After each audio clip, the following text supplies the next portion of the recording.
Like fantasy? Film. Bye! What'd you fucking say? Fantasy. Film fight! I still don't get it. Fantasy. Fight! We take the pick of the litter. We take it in turns. Someone's just gotta go first. And then? The next person. They just go round and round. That's what We call it fantasy. fight. You win some, you lose some. Anything can happen. So? Who are you going with? Who you picking? Today. Fantasy. Film.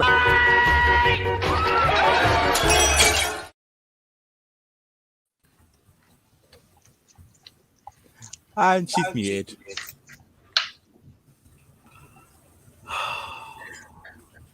This is going well. Start here. Yeah, Yes. I'm just waiting until she realizes. God damn it! Ba-bum-bum. It wouldn't be an episode of Fantasy Film Fights if I wasn't muted, and might as well kick it off with me being muted. Hi guys, welcome to Fantasy Film Fights number 75, the show where we take a random film topic and we draft it fantasy style. With me, as always, the hardly ever muted Tony Heald. Tony, how you doing? Hardly ever muted. How dare you? I'm quiet at some points. I've never not been for a while, but one day. Good. I was gonna say I need to figure out how I can record the video separately because I only just noticed today you speak along to the intro. Yeah, that's what I was trying to say when I first came on camera. I'm like, I know how Tony gets a kick out of me sitting there lip syncing along to the intro that I made for the show every time. I can't help it. I lip sync along to a lot of things. Anyways, we are drafting Steven Spielberg movies today on the show, and we have a fantastic panel that are joining us to do such.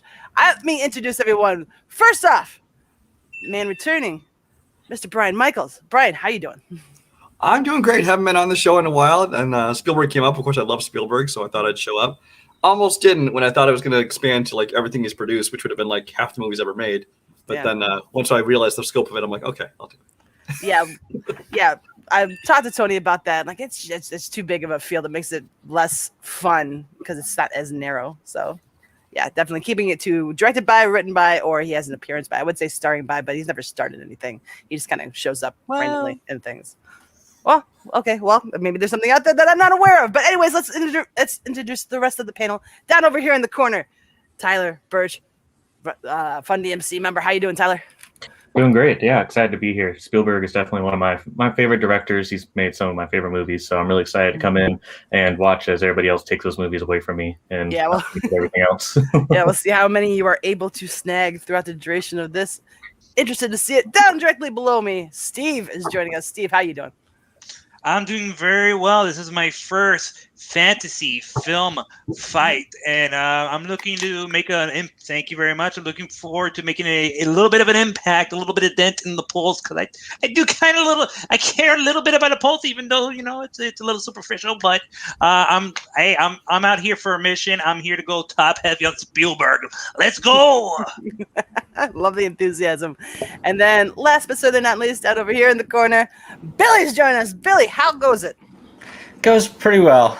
Spielberg was like one of the first directors I ever saw, much like everybody here. Like his movies are just so iconic and like essential films. Yeah. So this is going to be a lot of fun. No hot takes today, hopefully.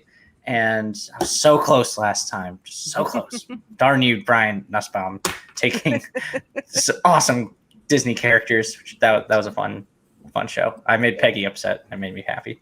It happens from time to time. But let's see if you make me upset during this draft. But before that happens, we got to figure out who's going first and who's going last. Draft order needs to be set. Tony, how do we go about such things?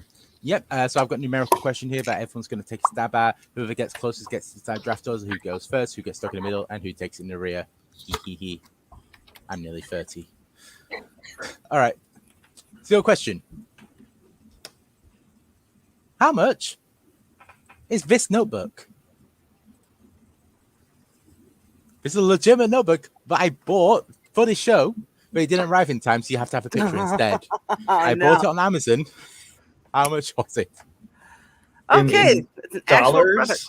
It's in pounds. Can I get the dimensions of said notebook? Is it small? Is it large? Okay, so how many How many pounds would equate No help. to American? Okay, yes, this is gonna be. This is gonna be a shot in the dark. Because I don't know if it's like just something that fits in your pocket or if it's something that we actually write in screenplay. It's like size of So notebook Full size, paper textbook. size. Yeah. I got something. I just love going on Amazon and just searching for the most random useless tag you can find. Just like I don't know about useless. I mean, it's gonna be made useful for shows like these. So I wouldn't call it useless. It's just like, oh, okay, they have that, so I'm gonna put that in my cart. You know what I'm saying? All right, has everyone got a guess? Yes. All right, so we'll go to Brian first. 5 pounds 81. And then Tyler. 7 pounds 38.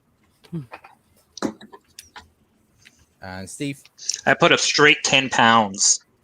Ooh. And Billy. So I originally put $21 in American dollars, but I'm gonna go with 8.5 pounds. I don't know Peggy. the math. And my address is right down there, Steve. $9.99. Dang. Although she wrote dollars, so just qualify. Yep. So, the dollar rate is currently £1.24. So Peggy actually did write £4.80. Okay. I don't know. I can't do maths. However, the closest off being 39 pence off is Tyler. The correct answer is £6.99 with free shipping. So Tyler, it falls to you to decide who goes first, who goes last. How you setting it up? That was all this pressure. And if you need name reminders, happy to help out.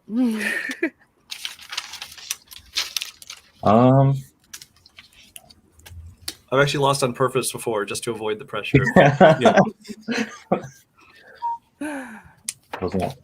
Okay, let's see. I'm trying to think what's the best strategy. We're gonna go. Sorry. I was going to give you a better time by just saying to let you think. Well, so the draft we're doing is Steven Spielberg, so it's directed, written, appearing in, so no executive producing, no anything like that. As long as he had a physical interaction with the movie. Okay. Is that enough time for you to think? I'm trying. Is Peggy drafting or Tony today? I am drafting today. Oh, so Tony's not drafting? Nope, it's me. So, Okay. Might make it a bit easier on you. Yeah, that's a 6 less of the problem. Okay. Me first. Just kidding. I don't know why I feel like she should be first. No. I don't like it. They're all. Okay, so is it? You got Brian above you. I'm Brian. You got Yes, Brian. Steve right next to you and Billy across the way. Okay, I totally had those backwards. Okay. Put the names on screen. Yeah, you should put the names on screen, Tony. I was trying to figure out how to do it. I don't know how to do it. It's under brand, I think, or Yeah. Here, hang on. Let's see. Oh yeah, brand. There we are. Show display names. there we we go. Okay. I see you, Tyler. I can feel it. I'm gonna go. I keep going the wrong way. One of the curses. PG, me, Steve, and Brian. Oh, ouch. Wait, All right. what? Billy first. This never happens. I've never picked first for anything. This is You're the exciting. most athletic, so. Thank you. Hey, my buddy Nolan's in the chat. Oh, I love him. Oh, This was worst case scenario for me. Oh well. You never know. You never know. It's gonna be tough, but yeah. So yeah, Billy, you are like Tony. You got it written down on the thing and everything. Yep. All right, cool. So, Billy, it falls to you. You're officially on the clock. What is the first overall pick when drafting Steven Spielberg? No pressure at all. I mean, there's so many good movies to pick, but I gotta go with my gut. And if this isn't, and there's Brian. I have to pick Jaws. I mean, I know. It was the thing that put Spielberg on the map. It's a great movie. It's a great horror movie. I mean, granted, you could argue that it did lead to a lot of shark killings, but on the other hand, I would say, it made sharks popular. I mean, Discovery has Shark Week. I would think that Jaws was a part of that. And when you think of the term summer blockbuster, this is the movie that made that possible. And just great performances from Roy Scheider, Richard Dreyfuss, and Robert Shaw. Yeah, for sure. Yeah. I always, every time this movie gets drafted, I always start singing the "Show Me the Way to Go." To go home. In my head. I'm tired and I want to go to bed. No, but yeah, this is probably one of the movies that freaked me out as a child. One of the first ones that I remember being freaked out by. Excellent. I haven't seen it in years, just simply because I was freaked out by it. But yeah, I'm a Roy Scheider fan. I'm done with this pick. Did anybody else have this as their first overall draft pick? I'm assuming that you at least had it on your draft boards, guys.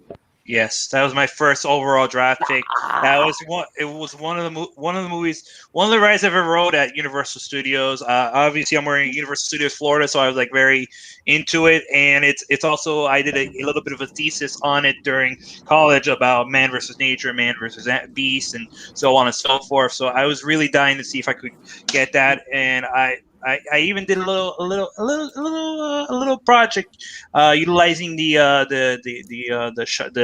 dolly shot with Roy Scheider. So I'm a little disappointed, but it's a fair pick. But there's others to pick. So I got more to. Yeah, there's plenty more on the board. I'm sure you guys will take some of mine. It's no big deal. It's happened before.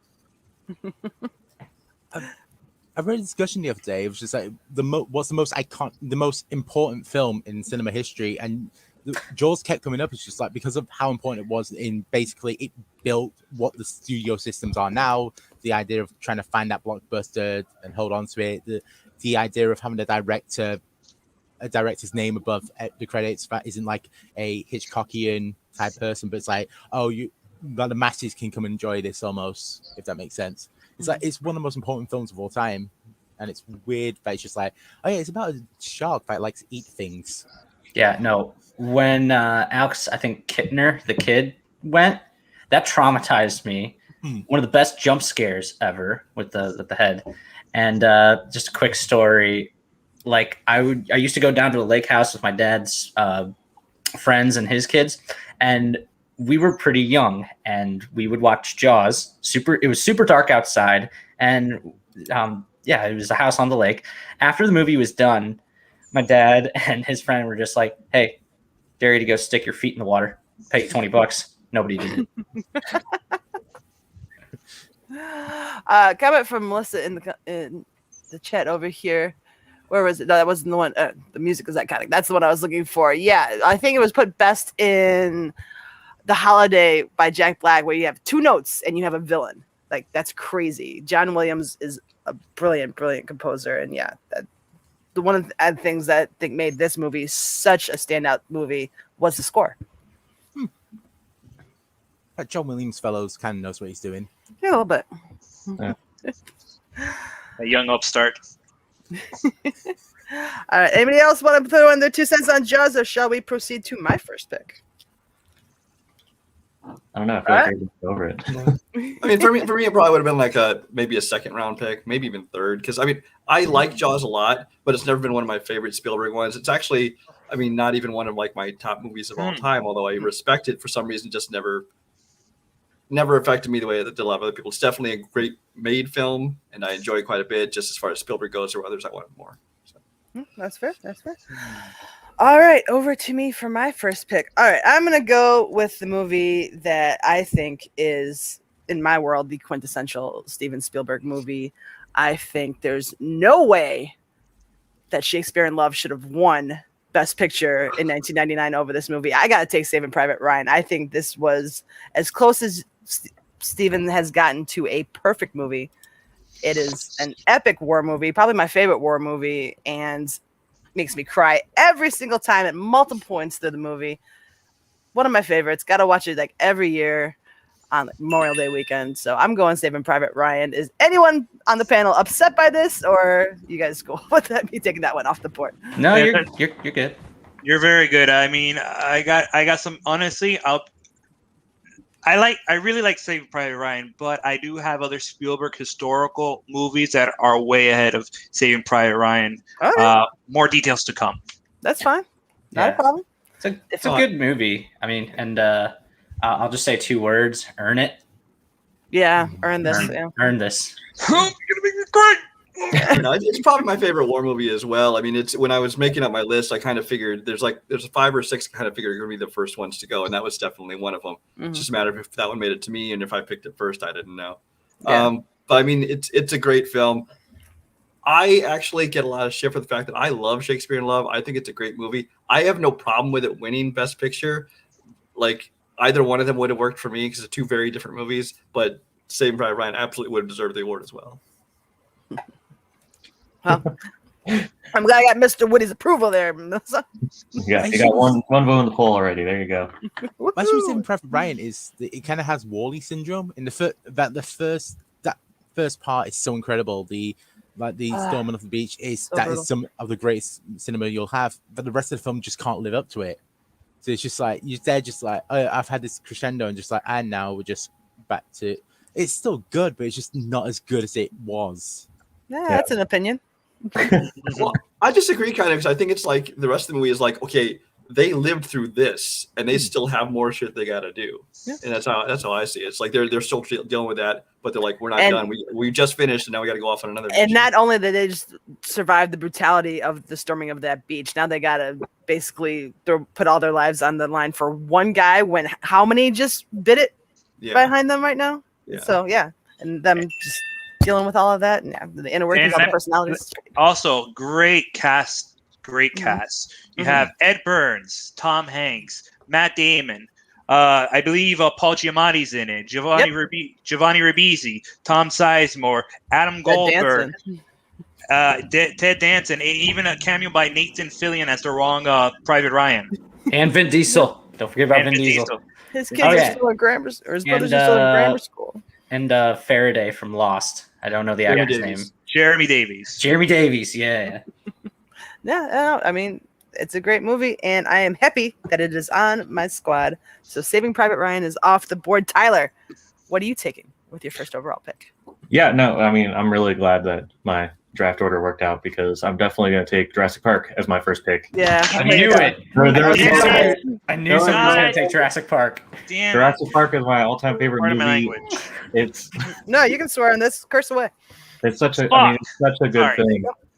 Yeah, I mean, like Jaws is a especially great film, and that would have been like my second choice. But Jurassic Park will always be my first choice. I mean, obviously, I'm a big nerd about dinosaurs and stuff, so getting to see all the dinosaurs, I mean, it still holds up. You know, when you watch it, whether you watched it back when it first came out or you watch it now, I mean, the effects are still so well done. Every person in that movie plays some sort of part that's meaningful to the plot. I mean, yeah, I just love the feeling of like them trying to take control and then them losing control, and they think they get it back, and then that's when everything goes really bad. And I mean, it's iconic. I mean, so much of it is always, you know, you see it in all parodies, everything. It's just such a well done movie. It's fun for all ages, which a lot of movies say they are, but sometimes they're not. But this movie truly is fun for all ages, and it's just you get to see some people get chomped on by dinosaurs, and that's okay with me. Yeah. Especially the blood-sucking lawyer. I'm sorry. But you said fun for all ages. That's really a common thing with Spielberg movies is he does tend to make movies for people of all ages. And that's really a rare thing that not many filmmakers can do. And it's just so cool. I mean, he's literally got like a dozen movies that are iconic and that we all love and we still quote today. You know, like Jurassic Park, my favorite pop figure is Ian Malcolm. Like when he's doing the pose. Yeah, that cost me a good penny, but it was worth all of it.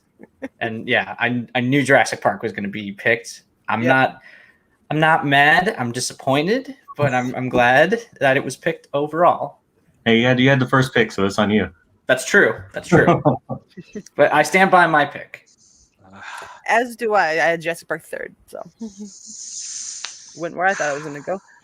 What's the sign? I want to say my piece too. Sorry about ahead. that. I was flustered. I was red. No. I just didn't know who was getting ready to just rant now. Flames were coming on my side of your head. face. Flames On the side of your face. on my face. I've always flip-flopped between a few movies. I've always flip-flopped whether I give this a 9 or a 10, a 9 or 10, a 9 or 10. But in recent years, this is a masterpiece. This is the first movie I saw in theaters that was a Spielberg movie, and yes, it scared the shit out of me with goats' legs and Samuel Jackson's arm, gory when it was necessary, and John Williams' score. Come on. Yeah, we got John Williams' score, and not only that, this was a revolutionary film that paved the way for movies to be made in the future. Industrial Light and Magic paved the way to make movies that are, you have a mix of motion, animatronics and CGI, but this had paved the way. Like, look, we can actually make movies with CGI, and also paved the way to make Toy Story. Yeah, clever girl. No, it's a solid pick, but when I saw it in the theaters, I've said this many times, it was a double feature with Reality Bites, and I got the first 2 minutes of the audio for Reality Bites with Jurassic Park and vice versa. It was a little weird for me, but that's like one of the best opening scenes of all time. Yeah, there's that scene where the dinosaurs were all dancing to My Sharona. That was good. No, it's actually serious. The bull song. Anyways, anywho, sorry to go off on a tangent. Steve. Wait, night. Yes. All right, so Dotson. We've got Dotson here. I was about to say Jonathan Newman. He's always scheming. Wow, that's a big pile of shit there. Okay, with Jaws and Jurassic Park off the charts, I've got no choice but to pick Raiders of the Lost Ark. Okay. Yep. Indiana Jones, Harrison freaking Ford. You think he had tackled one iconic character as Han Solo? No. The combined focuses and powers of George Lucas and Spielberg created Raiders of the Lost Ark and put another iconic character in cinema history, Indiana Jones, professor by day, archaeologist by night, going to dangerous ground to retrieve idols that he does not eventually get with. And we're talking about greatest openings of all time. There's no greatest opening of all time without the chase, the retrieving of the idol and the rock chase, and being chased by the Incas at the end time. Harrison Ford has set a precedent in terms of action heroes that hasn't been set since before Han Solo, since James Bond. And you also have Karen Allen, you have John Rhys Davies, and they all return. They all return for 2 out of the 4 movies. But Indiana Jones, John Williams' score, production design. And with that scene with him pulling out the gun and with the guy pulling up the sword, of course you can have the gun versus the sword. And talk about horror. Let's not talk about the opening of the Covenant. Holy shit, guys! What the fuck? I could never watch that scene as a child with all that heads melting and exploding. I couldn't do it. I thought it was bad when I was watching Jurassic Park, but Jesus Christ, what the hell was happening with Spielberg? My God, literally Jesus Christ. Yeah, literally Jesus Christ. Yes, Raiders of the Lost Ark is my pick for me. I'm sure I've upset a few of you taking that off the board, but you take a little bit off of mine, I'm gonna take a little bit off of yours. You know what I'm saying?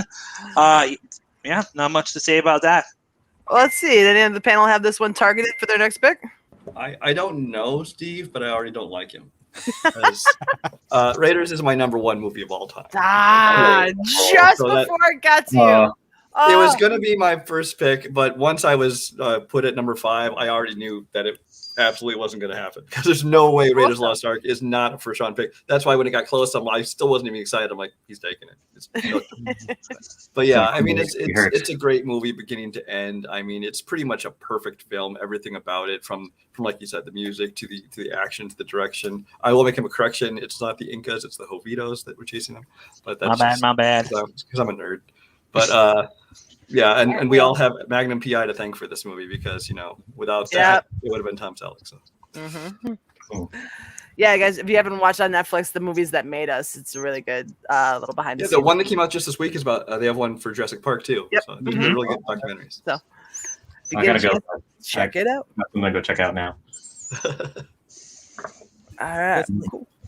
Yeah, Raiders is really good though. I mean, I definitely enjoy that one a lot. And I think it just gets better the more you hear about the stories, like how that sword and gun scene was supposed to be like a real drawn out fight, but Harrison Ford was sick that day, and so he just uses the gun, and it's like Why that's not use the gun?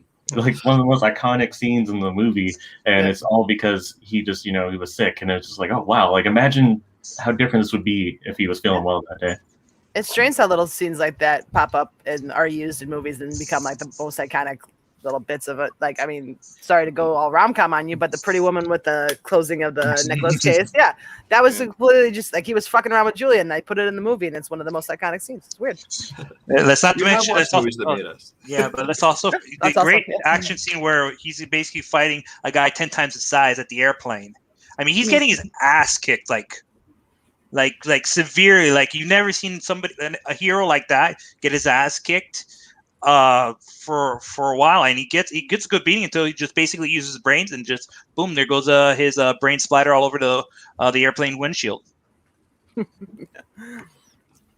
Yeah, Spielberg has a tradition of splashing body fluids around. We'll get to other movies that sounded wrong. I know I did. Whatever. Anyways, we'll move on. In the movies. Yeah, in the movies. I haven't seen that movie. Okay. Ryan, your turn to pick. I'm going to shut up now so we can get this shit I back didn't on. realize spend more Steven time had about a that. Triple X preview before he got onto the features. Gross. That's so not what I meant. Okay. Well, with Raiders gone, She's first now. for me, there's a clear choice. It's over my shoulder. That's E.T. Nice. E.T. came out at kind of the perfect time of my life. I was basically the same age as Henry Thomas when that came out, and it really hit home. And not only just being again another great made film with another John Williams score that's so memorable for a long time until Jurassic Park, basically the biggest movie of all time. Everything about it was great, but also just on an emotional level. I mean, Spielberg is probably the master at combining like blockbuster spectacle, with heart and kind of a more emotional beats to it.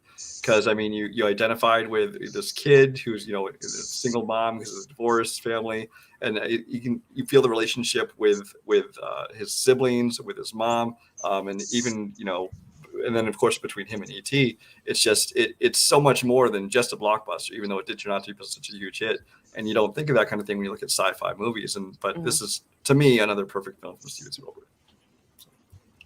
Yeah, no, I had the privilege of seeing John Williams conduct the Chicago Symphony Orchestra a few years back, and when they played the suite from E.T., like I was crying throughout the entire thing, but I was like, just like uncontrollably, like it just was streaming down my face during this one because I don't know, it's just John Williams. I know I'm drafting Spielberg now, but I mean, they're so kind of hand in hand a lot of the times. The score makes this movie for me, and scores make a lot of movies for me. So, excellent choice.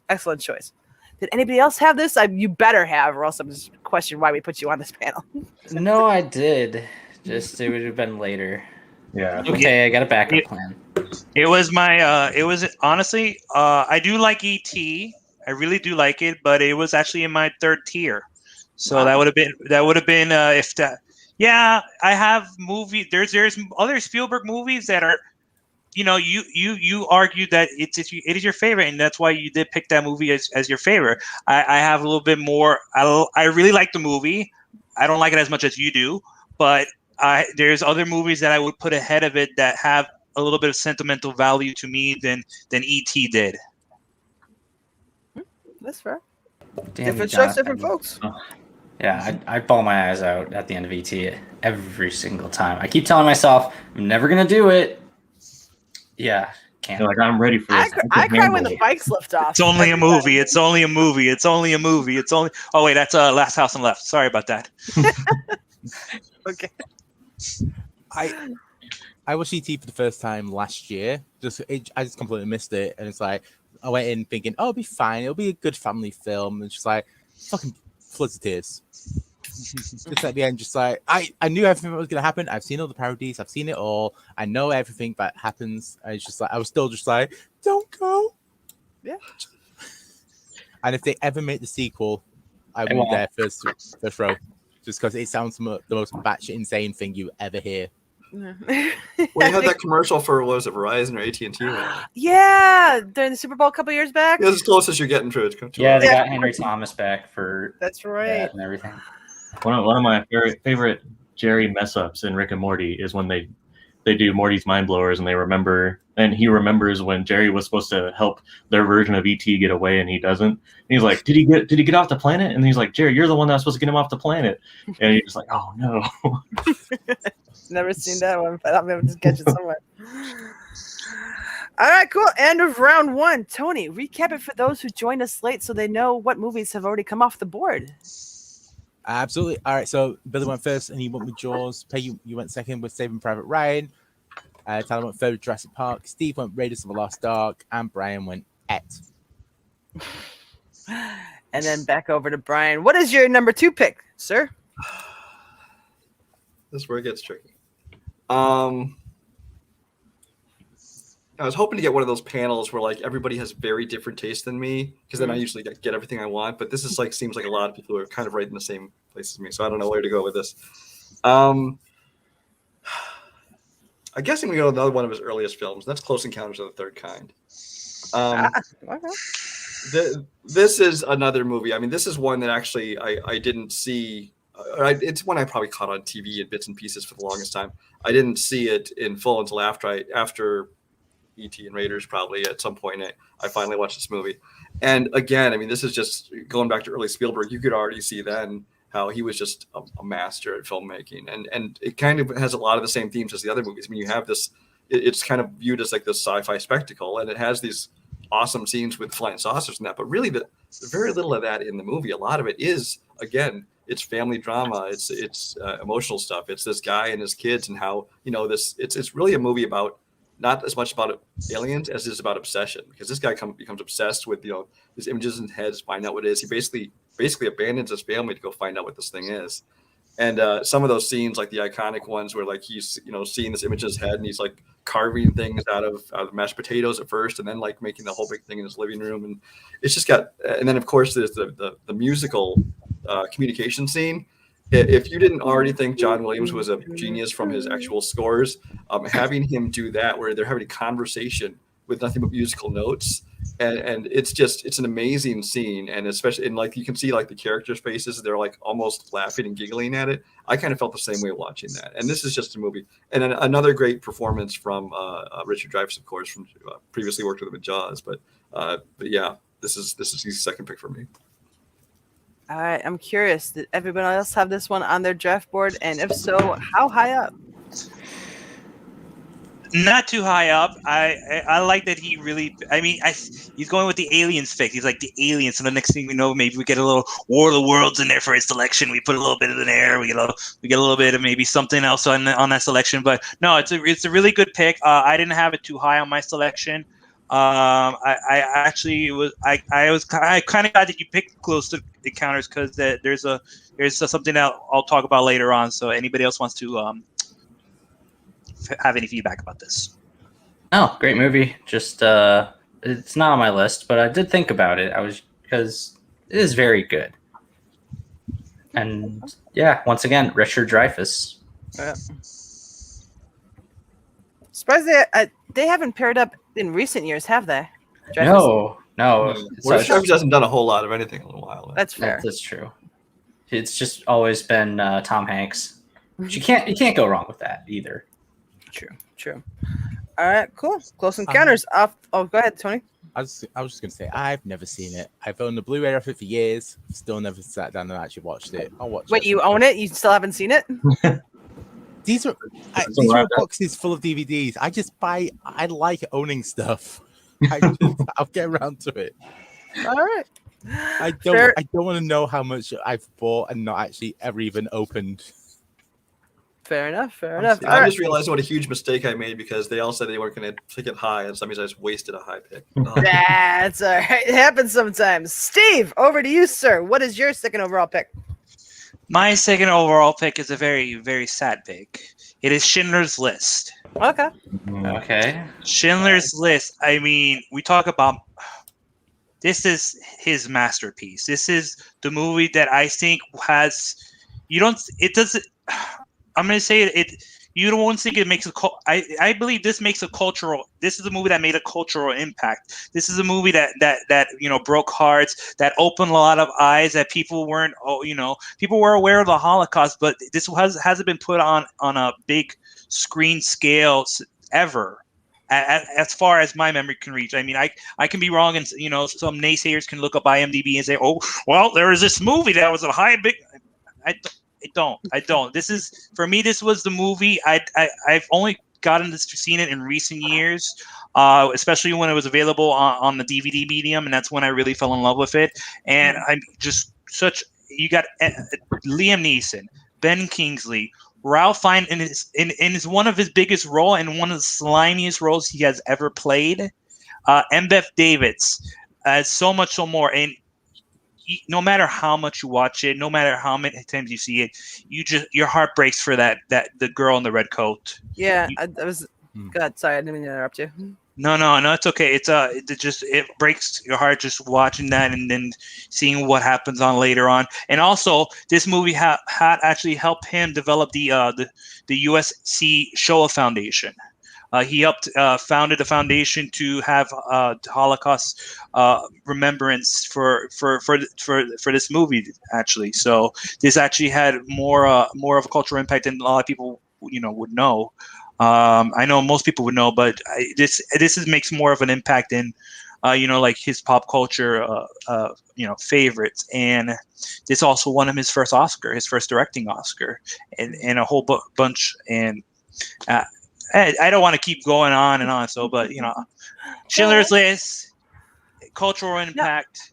Yeah, I think the only reason why I didn't draft like this movie, well, I probably wouldn't have taken it second, but I don't think I would have taken it at all. It's not like a rewatchable movie because it's such a tough watch. It kind of like just destroys you. It's not like, well, I'm like, oh, what if I got 3 hours to spare? Let me put Schindler's List on. It's not one of those movies. But I will tell you, the choice with the colorization of the girl in the red coat just gut punch. No, great movie, but it's just, you can see it once, you're good. Yeah, that's basically all you need to know. But yeah, it's a great movie. I will agree with that. I need to watch it at some point. I say about having the Schindler's List on this show of just the movies that I know I need to watch, but I've just never been in the mood. Just like, I want to watch a 3-hour movie about the Holocaust. That'd be an interesting draft because there'd be some doozies that I would have to pick that I've never seen before. One being the Godfather trilogy. Do a double feature with the Boy in Striped Pajamas. You'll be dead. That's the one that kills me is the Boy in Striped Pajamas. You'll be destroyed. Mm-hmm. Well, why don't you just balance that out with Jojo Rabbit? Just balance that out. Well, yeah, I guess you could. Okay, so that'd be an interesting balance. A little bit. Steve takes Schindler's List. Tyler, what are you taking off the board with your second pick? Oh man, I don't know. Don't take my pick. Now I don't know. Now there's pressure. I don't do well under pressure, as we saw earlier. Well, I guess it did do well under pressure. I got my pick, so that's all that really matters. I will have to choose between.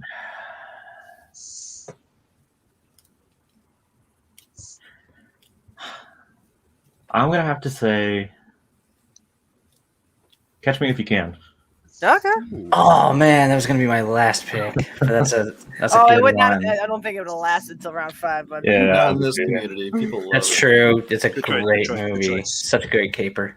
Yeah, I mean, I love that movie so much. I mean, I mean, anything with Hanks in it, I'm pretty much down for. But seeing him try to track down Leo DiCaprio and just seeing how just much of a genius Leo was at getting away and hiding, and how he was able to. It's funny too watching it now because it's like everything he did, you're just like, well, that wouldn't work today. But like seeing like in that time, it blew my mind. I mean, it just was such a well done film. I don't know. There just felt like there was so much gravity to a lot of the things that they were doing, and there wasn't one person where I was like, they're in the right. I obviously don't agree with what Leo's character was doing, but at the same time, I was just like, well, I mean, I kind of see like his motivations, which made things a lot more gray. And so I think it was a really well done film. It had a great cast. It just really, I like the era for it too. I think it was really just a nice like little like nostalgia slice of that era. So I just think it's a really well done film. I really enjoyed it the first time I watched it, and I still enjoy it, which speaks to the strength of it because, once you kind of know how. Sometimes with those movies, when you know how it ends, it kind of takes you out of it a little bit. But I still enjoy it just as much as I did the first time. Yeah, it's been a while since I've watched this one. I caught like halfway through. It was randomly on TV a few weeks ago, and I watched. Leo was in France at that point, and Tom had caught up to him. I'm like, I need to rewatch this one from the beginning again because it's been a while, and I think I just need to revisit it just because I don't remember too many of the details. So I'm going to allow the rest of the panel to comment. No, it's a ton of fun. Leo is great. Knowing that this is a true story as well is nuts. That this guy got away with so much for so long. And yeah, it's just a great cat and mouse game. And it reminds me of a movie. It's on Criterion. It's called Hopscotch, where this CIA agent is going to, played by Walter Matthau. He's going to spill the FBI secrets in his memoir, and they're trying to catch him, but he's always like one step ahead, and it's just like chase around the world. It reminded me of like Catch Me If You Can. Yeah. First time I saw it, and just good movie. Watched it like for the first time last year, and everybody kept saying it was great, and I was like, yeah, right. And then maybe. Yeah. I mean, there's a reason why it's great. You get, Tom Hanks, Leonardo DiCaprio, and Spielberg. It's a great combination. And let's not mention the fact that we have a wild Christopher Walken appearance, aka I believe might be his latest Oscar nomination. Walken's as Frank's father is just it's. And just the last part when he finds out about his father's fate, and that's where it just makes him just go ball out, especially when it goes back and forth between the past and the future, past and the present. And also, we also get an Amy Adams appearance there too. So, a lot of future Oscar nominees. And Tom Hanks. I don't think. This might be one of Tom Hanks' funniest movies. He plays straight man to Leonardo DiCaprio and has one hell of a joke in that movie. If you know the joke, you know the joke. Tom Hanks' funniest movie. That's a bold statement. No, his one of it not funniest movie. I said it's one of his funniest roles because this is like the antithesis of what he usually is. He's playing against type, and he's so dry that you just can't believe Tom Hanks. He's like the opposite of what Leonardo DiCaprio is in terms of on-screen charisma, at least for his character. If you know what I mean. This is a movie that I like. I enjoy this movie, but I have never. Especially kind of in this trivia community, there's a lot of people that just love this movie. There's a lot of people call it their favorite Spielberg movie, which just blows my mind. And I don't know if it's an age thing or just a taste in movies thing. I don't know what it is, because I like this movie, but I also think it's the least Spielberg feeling of all Spielberg's movies, or at least one of them. Because if you give me a list of movies and I didn't know who directed them, this would be the one where, like, that doesn't feel like Spielberg at all to me. I mean, it's still a fun movie, but that's the only reason I probably wouldn't have chosen to hide for myself. Oh, that's cool. I did this movie dirty because I watched The Wolf of Wall Street first, and then went, I'll watch the other Leonardo DiCaprio crime film about a real person, and this one's directed by Spielberg. This will be as good as The Wolf of Wall Street. Slightly less. No. I guess that's fair. Glad to have that opinion. All right, over to me, unless anybody else wants to chime in. You good? All right. So I forgot to mention earlier that with my first pick, Saving Private Ryan, I wore this shirt because I kind of tie-dyed it to make it look like the old flag. I know what you're going to pick. Again of Saving Private Ryan. You know what I'm going to pick, huh? I believe I do. I'm not going to say it, but I could say a word, but... Say the word. Say a word. Bangarang. I don't think that's where I'm going. Damn.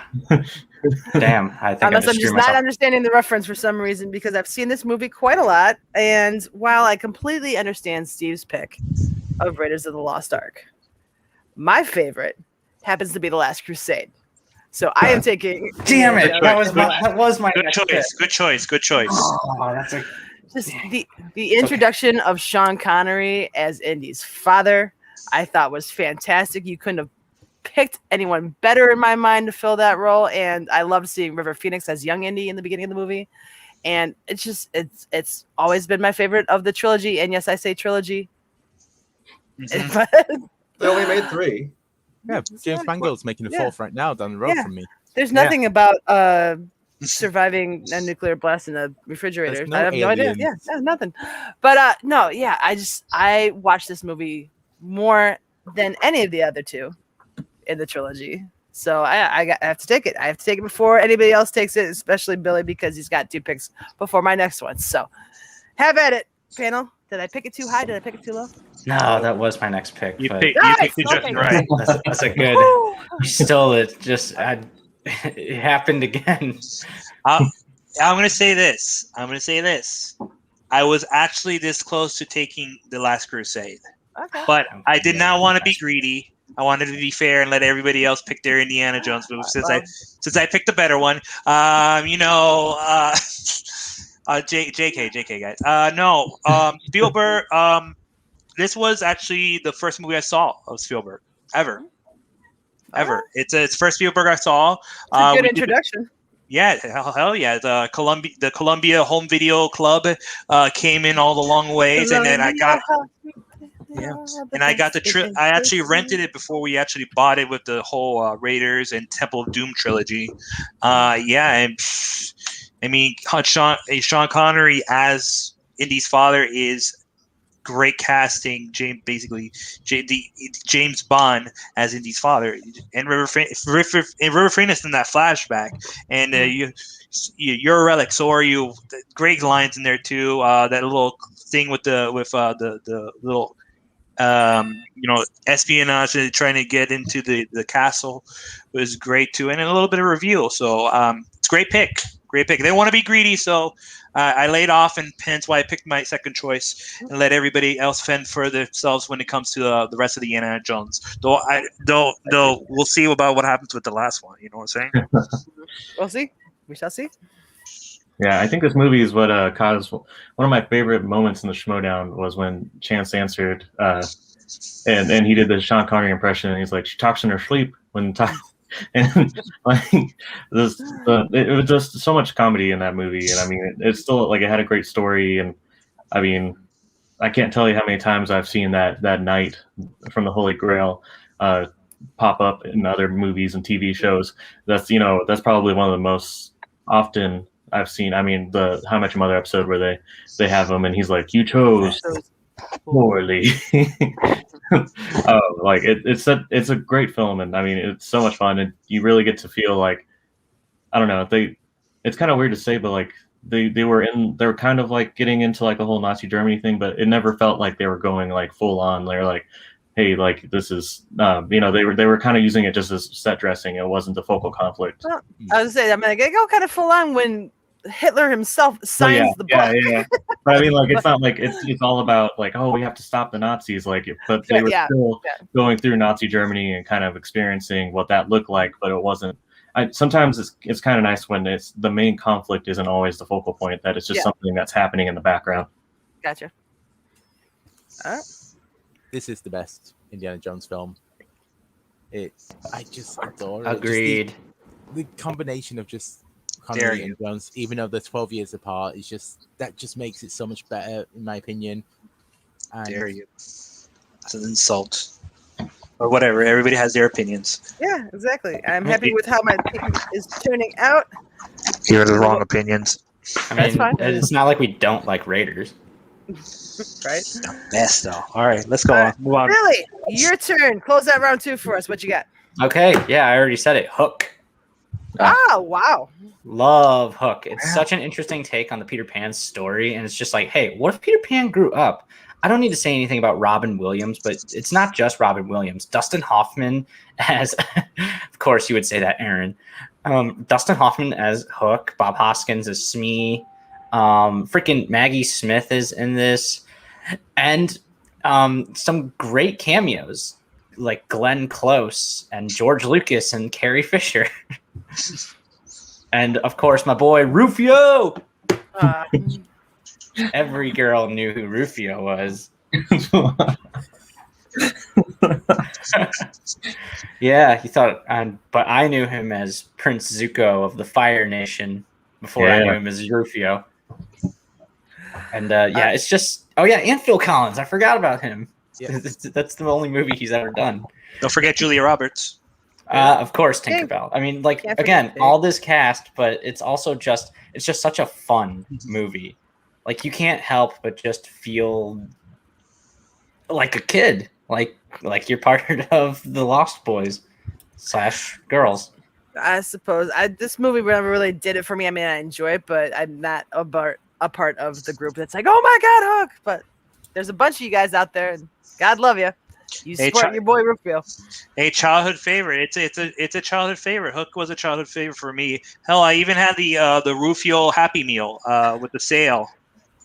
I don't have it anymore, but I remember very, very clearly that I had that. I was a very, very lucky boy back in 1992 when that movie came out and they had the Happy Meal. And this was my I did see the original Peter Pan when they reissued it earlier in like 87 or 88 or 89 or whatever. But this was one of my childhood favorite movies. Like Robin Williams as Peter Pan. You mentioned a whole bunch of great cast members and cameos. Dustin Hoffman as freaking like him eating the scenery every time he's in the scene. It's just great. I'm not mad that you picked it, but I'm a little perturbed. But it's a great choice, and I respect that. You guys listed everybody except I think young Gwyneth Paltrow. Yep. What about her? Yes, she was Teenage Wendy. This movie for me was not even ever going to get drafted. I know a lot of people love it. It's not a very good movie in my opinion. I mean, I think it's also probably a product of the fact that at the time it came out, I was no longer a child, and I think this is one of his movies that is most directed to children. And I know kind of the whole theme of the movie is like, never growing up and, staying in touch with your child side. But I just think that the style of the movie and kind of some of the comedy and the moments of it, just, I don't know, watching them for me, I just kind of thought they were eh. So, I mean, while I appreciated, obviously, like Dustin Hoffman's performance and Robin Williams, things like that, overall, I was not going to draft this movie. Little underwhelmed by it. Yeah, that's fine. But Hook. Go ahead. Sorry, Tony. Go ahead. I was going to say I'm in the same boat. I watched it way after the fact. Like, I love the Peter Pan story. The Disney animated the books. I watched this and it's like it's fine. It feels like Robin Williams. They just let Robin do a lot of what Robin does, which is good in one sense, and then the rest, and it doesn't feel that it's like connected to the rest of it. Like Dustin Hoffman feels like it's a pantomime villain, which just doesn't really work. Yeah, Billy, I think that translates that you could have waited a little bit on Hook. Well, maybe my next pick will be better. You don't know. Don't know. And just quickly before I don't need no man. We are not having any slander of the fantastic film Buster, starring Phil Collins. You said Phil Collins only did one film. This one, no, he did Buster, 1988 film with Judi Dench. It's amazing. It's amazing in just how ridiculously stupid it is, but it's like a classic that's been over here. But yeah, Phil Collins is the epitome of Hook. Not everybody loves him, but those that do really love him. Sing Street now in my head. All right, end of round 2. Tony, go ahead and recap for those joining us late. Absolutely. All right, so Brian went first this round. He went with Close Encounters of the Third Kind. Steve went second with Schindler's List. Tyler went with Catch Me If You Can. Peggy, Indiana Jones and Last Crusade. And Billy went with Hook. And then back around to Billy once again. Kick off round numero 3. What you got? Okay, so this was a tough one. I needed to get me some serious Spielberg. I was going to pick Schindler's List just because that's like his most famous one. But I'm going to go with, I'm debating between two. I'm going to go with The Color Purple. Okay. Yeah, pretty great. I mean, again, fantastic cast. One of the few times that John Williams actually didn't do the score, it was Quincy Jones. That's incredible. And this movie touches upon like very serious subjects like domestic violence, incest, pedophilia, poverty, racism, sexism, and just the perseverance of just this young lady Celie, and such good cast again, like Danny Glover, freaking Oprah, Whoopi Goldberg. It's a really good, and it's based on a book, so it's also a really good book. It's one of those things that, like Schindler's List, you don't always put on, but it's a very well-made movie. Like, yeah. No, and we're it's one more thing. And the fantasy film fight, guess what color it is? The color purple. Hey. Okay, so yeah, this is a good movie. It drags at times, just small snippets of it. But my one issue with this, I mean, I like the movie, and like you said, yeah, it attacks a lot of issues. I'm not sure if Spielberg was the right choice to have directed such a heavy movie for this. I mean, he did great with it, but I don't know. I think it would have been better in the hands of somebody else. But no, excellent pick. Yeah, it's really great pick, great casting. A lot of taboos. Subjects back in the day, especially in, I believe it was came out in 1985, I believe. I definitely would have had to put on my 5, but it is a really good choice, and I do respect you that somebody did pick The Color Purple. Yeah, it's not one that people think of when you think of Steven Spielberg. I think we pretty much took out most of that, but you got to go with that. It was between that and one other movie, but I'm not going to say it because I might pick it later. I don't know. No. That's cool. All right, so Billy takes The Color Purple. Over to me. And I believe I am going to be the first one to take a movie off the board where Steven Spielberg didn't direct it, but he has a writing credit on it, or he has a story credit on it, because this movie was a staple of my childhood. And yes, I've just upset some people on the panel. I am taking the Goonies off the board because technically it's allowed in this draft, and I happen to adore this movie. It's fantastic. Now, here, Tony, I believe you had never seen it. Have you seen this one yet? I have seen this. I watched it beginning of the pandemic. Yeah. Okay. It's good. I don't think I have that connection with it just because of not growing up with it. So that might be. It's fine. Like, Richard Donner is the director, which that's a lot of his work for me, where it's just like, it's fine. I'm not obsessed by it. I don't love anything that he's really done, but it's just like everything that he's done, it's just like fine to good. Yeah. Oh my God, Peggy! Peggy! Oh my God, you're killing me here, girl. You're killing me here. But feel free to talk about the Goonies and your love for it now, sir. Oh my God, the Goonies. This might be the actual first movie I ever watched. It was on the Disney Channel. They were showing it on the Disney Channel, and what I remember the most about it was the water slide scene. They promoted the hell out of it. It was like in 10-second interspurts. They would do commercials in Disney Channel, and it would be just featuring the water slide scene. Obviously, the violence was avoided in this cut of the movie. So was the foul word. But my God, just kids going on an adventure, and Richard Donner, rest in peace. This was one of my favorite movies of all time.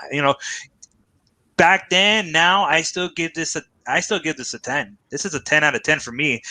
Childhood sentimental glasses, nostalgic classic aside, I have it full blast with this movie. And I'm a wrestling fan, and the fact that they had Spielberg in a movie in a music video with Cyndi Lauper, Andre the Giant, Roddy Piper, Classy Freddie Blassie, the fabulous Mula. The better less said about her, the better. But it was in the height of the rock and roll connection that this also this was part of the pop culture, the Goonies with the rock and roll wrestling connection. So damn you. Sorry, had to take it. Anybody else? Goonies? Yeah, this is another one for me. It was just the perfect age when this came out. I was like the same age as these kids, and it was I basically, for the next 2 years, anytime we were outside playing, we were playing that we were the Goonies essentially. Because it's just kind of when you're a kid, that's kind of adventure you like wish you could go on, and so it was perfect for the time. I was debating whether or not to draft something like this. I kind of felt like I wanted to stay more in the direct thing, even though I know everything is eligible. It depended on how far we got done, and some of the other picks gone. This probably would have been the first non-directorial one that I might have gone for, because I love this movie. Yeah. Fair. All right. I will say quickly, obviously the kids are everyone speaks about them, how well they are. Anne Ramsey as Mama Fratelli. She's like low-key, just a great villainous performance. And Joey Pants, man. Joey Pants is in there too. Joey Pantaleone. Robert Dobby. What's this guy's last name? Robbie Duvall. Yeah. Dobby. Robert Dobby. Yes, Robert Dobby. Like, I don't remember Robert Duvall in that one. No. Yeah, I was just trying. It was a D. It was a D letter. I was trying to figure out. All right. I take the Goonies. I am digging my team thus far. I might take a little bit of a left turn coming up. We shall see. But Tyler, you are up, sir. All right.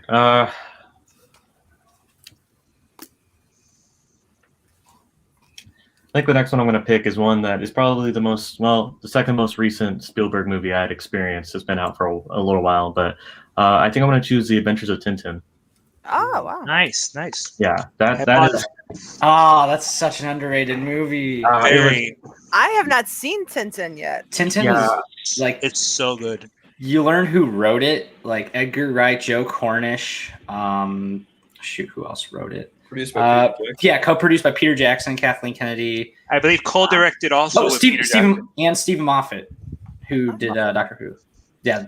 If I may stand correct, I don't know if was it co-directed by both Jackson and Spielberg? They kind of collaborated. It was really directed by Spielberg. The plan was to make a second movie and swap and have right. Okay, I wasn't sure. I remember there was a whole to do back then that it was somewhat. I felt like it was like a co-direction, but it's Spielberg. I think it kind of was, but as far as the main director, I think they planned to swap in a second movie that never got right. Made, so. Okay. Just want to clear that up.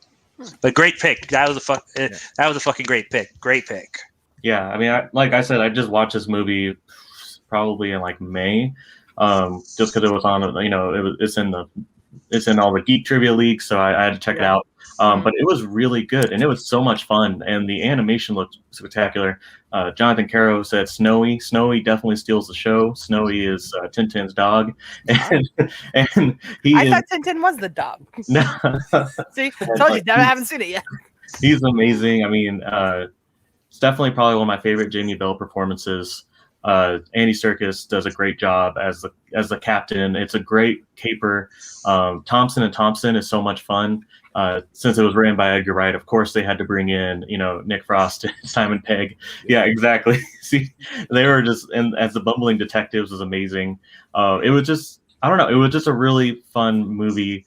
It looked beautiful. I mean, 2011. It looked way ahead of its time. And yeah, it was really well done. I had a lot of fun with it. It scoured the globe. There was a lot of menace. Snow, like the way that Tintin and Snowy did everything. It was just, I could just go on about how much I love that film. But yeah, it was just really beautiful. Snowy stole the show. I mean, all the other characters were dynamic too. They did a great job. Beautiful animation. It just makes you feel good. It's kind of just one of those films where you're watching it and you just kind of everything else just kind of eases away. At least for me. I will have to check it out. I do not like this movie. It's weird. I actually want to watch it and give it a second chance. Because here's the problem. Obviously, the pedigree behind it is great with Spielberg and Edgar Wright and Peter Jackson, these people. You got Simon Pegg, those people. You got Jamie Bell doing, Tintin. And so I love everything in it. And obviously, John Williams, I think, does the score again, things like that. my problem is I hate the look of the film. I've never liked that kind of mocap animation, that dead-eyed look, and especially some of the design of some of the characters with the big heads, with practically looking bobbleheads and things. It's just it's a style of animation that I do not like at all. So I kind of wonder. I bet I'd love the story if it was made as a regular movie, but as it is, it's kind of like I said, I want to give it a second chance. But when I first, from the one viewing I had of it, I remember just really not liking it, but only because of that. Yeah, no, I mean that makes sense. Yeah, the animation is definitely a lot different than what we see in a lot of other movies. So if it doesn't, I mean, there's always been animation styles that when I see them, I'm just like, this kind of takes me out. Like anime movies the same way with me. A lot of people love them, and I'm sure there's great ones, but just anime is not for me. Bro, but like I saw this movie in the theaters, and the 3D effects in that chasing on the bike. Holy crap, man! I mean, if I don't know if I might be the only one who might have watched this movie in theaters in 3D, you know, voluntarily in 3D, but like it was just, yes, I understand that not the animation, certain animation style is not suited for everybody. Like, but you gotta admit that chase scene on that motorcycle was just a little bit more exhilarating, especially when it's played out in 3D effects and you just literally see Tintin just jumping off the screen again. My opinion varies, but that's a great pick. I actually probably would have had it at my fifth one if that wasn't picked by now, to be honest with you. But yeah, great pick. That was a great pick, Tyler.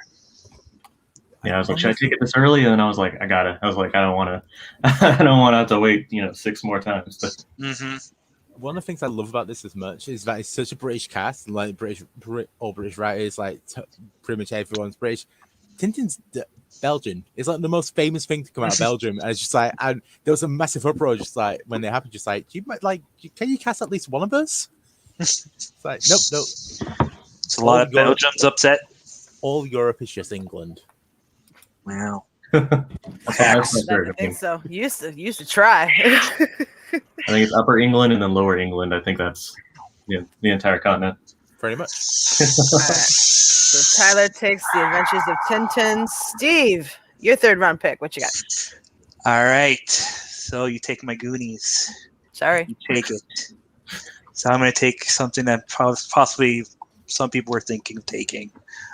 This is a one where I'm not going with a directorial movie. I'm actually going with a going movie that he was in, let alone uncredited, as man in electric wheelchair in Gremlins. I knew it.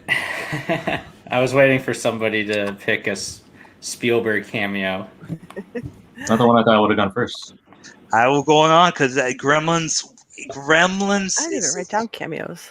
Gremlins is one. It's one of my favorite top 5 holiday movies of all time. Yes, it's disturbing, violent. Kind of just like me a little bit. No, just kidding. Okay. You got. It's basically a modern day back in the day, modern day fable about a boy and a pet that his father brings along on a trip that he had, and it's a cautionary tale. It's a cautionary tale that ends with a lot of violence, many deaths. One particular with the chair just projectiling that woman out the window. I mean, It's just memorable and surprisingly violent. And you also have Hoyt Axton as the father, Zach Gilligan as the this will be his first movie out of many genre movies. Him doing the Gremlins 2, Waxworks, so on and so forth. You have Phoebe Cates telling that heartbreaking story about her father getting stuck in the damn chimney. You got Dick Miller. I mean, and Corey Feldman is in the movie as one of the neighbors that actually. And you also have Harry Carey Jr., another character actor who's very prominent in a lot of westerns that Spielberg had grew up back in the day. Joe Dante is a. This was like a very start of his great career. He moved on to The Howling and many other movies, so on and so forth like that. So I had to pick Gremlins with the cameo because it was one of my favorite holiday movies and one of my favorite 80s movies. So Gremlins. That's cool. Who else had this one on their draft list? I did. Yeah. It was going to be my last pick, but I mean, you know the name of the main character. It's my name, and also you forgot. It always blows my mind learning that Howie Mandel was the voice of Gizmo, and he was really? Yeah, seriously. I did not know that. See, just like that. It's always good to. No, that's a sequel. And yeah, Gizmo was Baby Yoda before Baby Yoda or Grogu came to be. True. Because he is literally the love child of Gizmo and Yoda. A little bit. Yeah, but yeah, no, Gremlins is a great movie. It's a great Halloween as well as a Christmas movie, which is it's always good when a movie can do that. That is true, Brian. It's always good when a movie can balance two different holidays as well. It's not often like Nightmare Before Christmas is really the only other one that comes to mind when I think of stuff like that. And yeah, it's got a bit of that Spielberg whimsy to it, even though he didn't like write the movie. But no, Joe Dante did a good job with it. I like Gremlins. Yeah, I love Gremlins. I was not going to draft it simply because it felt like kind of a cheat to me. Not that I'm saying you can't because it's eligible, so it's obviously within the rules. But it's like it's not even an acting role. It's not even really a cameo. It's like it's a pan across. It's like he's there, and most people didn't even notice him. So it's like you're gonna hate my fifth pick. Like just a way to get a movie you liked on the list. But again, it's legal, so I can't fault you. But I was not going to draft it. Brian, you're gonna hate my fifth overall pick if it gets to me. So you know. All right, cool. Steve takes Gremlins. Good. I was gonna say just quickly, about Joe Dante, if the Royal Ocean Film Society released this last week. It's incredible. Joe Dante's Battle with Hollywood, talking about his work, his career is so fascinating. It's about 40 minutes long. It's if you have the time, watch it. It talks about like why one of these great directors didn't get his real shot at being the man he should have been. What is it called? Joe Dante's Battle with Hollywood, the Royal Ocean Film Society. All right, definitely going to check that out, my friend. Thank you very much for that recommendation. Cool. All right, Brian, interested what you were going to choose to close out round number 3.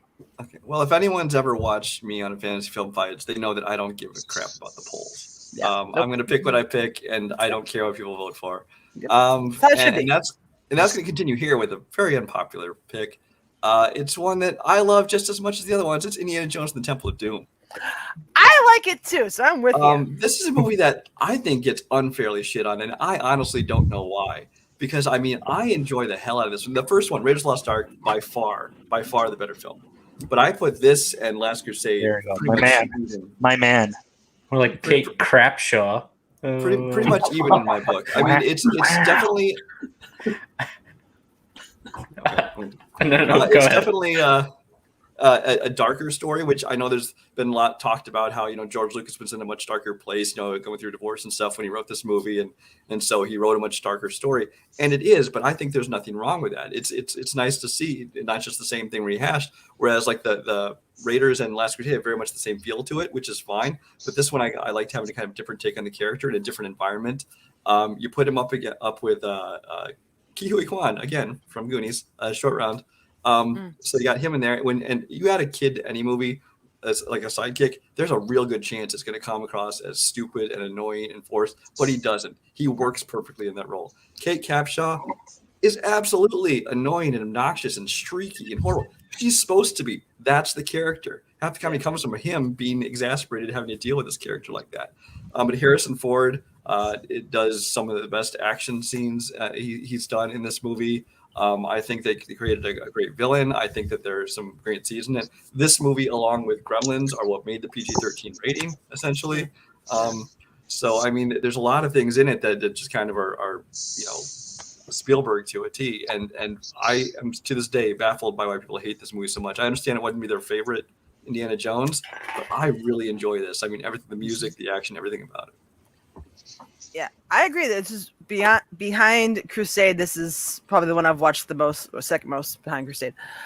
The parts that I can't watch is the meal with like the snake surprise and the monkey brains, or when the the Spike. spikes are coming through and all the bugs that she has to reach through. It creeps me out. But I think that was what that's what they're going for. So hey.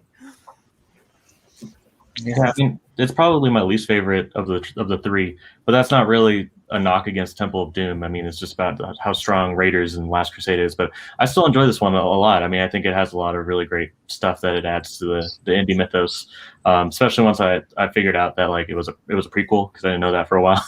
Yeah. I was like, oh, that makes more sense. But yeah, no, I mean, I still think that it was really good, and I think one of my favorite Easter eggs is the Club Obi-Wan that they come out of. I saw that. I mean, Obi-Wan's one of my favorite characters, and I was like, oh my god, it's the guy, it's him. That I noticed the first time I saw the movie, but what I didn't realize until like probably the 10th time I saw the movie was that Dan Aykroyd was in the movie. Yeah, I didn't realize it was him. Wait, I mean, I was a little kid at the time, Yeah. so I didn't really know him that well. But Where is he? He's on the runway. He's the when guy they who send him meets to the Indy when he gets onto the plane, Lao She's plane. Yeah.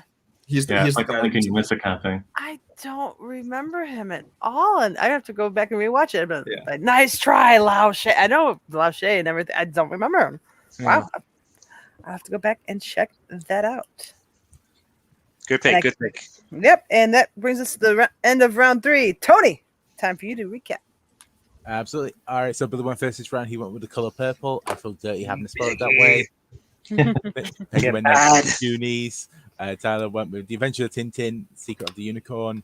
Steve went with Gremlins. And Brian went Indiana Jones and the Temple of Doom. Round number 4. Brian, back to you. I don't know how to do this. My last pick is 9 more picks away, so I got to figure out how to do it strategically. Don't mess up. Of course, I've been horrible at predicting what everyone else would pick. So, I'm going off the rails, so don't worry about me. I don't think it's gonna be a popular pick as far as Spielberg's whole filmography, but I'm gonna pick it anyway just because of me. And that's a very recent film of Ready Player One. A lot of people look at this movie as just nostalgia porn, and it absolutely is. I mean, because if you've read the book is even worse in that way. But I think nobody could have directed it like Steven Spielberg. He was the perfect choice for it because I mean he took a story it's full of adventure, it's full of fun, it's full of action. But at the same time, again, you got this group of friends. You get kind of emotional connection between these people. You have kind of the sense of wonder that is present in almost all Spielberg's movies, and then you have the nostalgia. You have everything from the 80s and early 90s that's thrown in this movie. And this is one of those movies that when you first see it, you just experience it, and then in the later viewings, you basically have to freeze frame it to try and catch every single reference, and it's almost impossible because I mean you have that scene in H's Garages Alone, if you take a still frame of that, there's like 20 different ships from different TV shows and movies and things that you can identify. And for somebody like me that grew up in kind of the 80s and early 90s, it was just so much fun seeing everything and from the past and kind of reliving all those things. But even that stuff aside, if this had all just been made up properties and things, I still would have enjoyed the movie. I mean, it's a fun idea to it. It's a fun adventure. I think that the effects in it are phenomenal. I think the visual effects are great in everything they did in this movie. And then the way they intertwine, like into the Shining scene and things like that. I just thought this movie was just a ton of fun. Now, quick off the topic question: have you seen the new Space Jam yet? With that scene with all the people in the. I have not seen it, but I saw in the commercials that they were doing that, and we're like, that might have been an interesting idea if they hadn't just done Ready Player One. Right. And from what I hear, everybody in the audience just looks like people cosplaying those characters. So. and it is basically people cosplaying as that character because there's basically people wearing masks as. For some reason, Droogs are in the Space Jam. What the hell is the Droogs doing in Space Jam? Yeah, well, stuff. But no, I have not watched it yet. Out. I've been, kind of pushing it off. Yeah, keep pushing it off. Well, I was going to say, the last 2 weeks, I've seen a lot of people praising Ready Player One, just so happened after they left watching Space Jam. Just like, so this movie actually did it well. No, I mean, I think that's a really good choice. I mean, I love the book, so I came into it and I was like, all right, we'll see what happens. There was a lot of stuff going on in the book, but I think I kind of let like I went and saw it with a friend and he kind of like talked bad about it. And I think it kind of like got into my head because I was like, oh, I don't know if I'll really want to watch this again. And then I rewatched it probably last year. And I was like, why did I not want to watch this again? It's a fun movie. Like it's not I think you take seriously. I mean, I think they did a really good job of kind of adapting the book, like the book challenges, to the way that the world works in movies. Because in the books, in the book, you're looking at the challenges and you're like, these are cool, but they would be really slow if they were in the movie. So it's like you don't want to watch them recite all of Monty Python and the Holy Grail. That wouldn't be so yeah. I think that infringes on something, but just in like the Shining scene was amazing. That wasn't in the book at all. That's something that they made just for the movie, and I love that. I think they did such a good job with that. He took kind of a dense book that had so many things into it, and he was able to distill it to make it fun for people, to still keep it kind of true to the movie, while throwing in references that weren't even in the book, like like Tracer and stuff. We didn't see Tracer because I don't even. Overwatch might have been out at that time, but he also threw in like references that we didn't see before. I remember when I believe it's Daito took on the form of the Gundam, and everybody in the movie, or everybody in the theater, flipped out.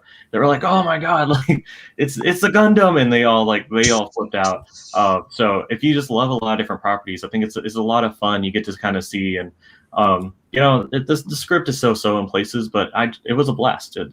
As long as you're not going in expecting like it to be a beat by beat move for the book, you'll just enjoy it for what it is. Yeah, there's a lot of stuff in the book that I think needed to be changed just because, like you said, it wouldn't translate as well to screen. But I know also Spielberg was very cognizant about, he didn't want to seem like he was praising his own stuff. Because like there's a lot of stuff in the book about Spielberg movies, and he basically said, I don't want any of that in here. I mean, like the DeLorean is in there from Back to the Future, which he produced, things like that.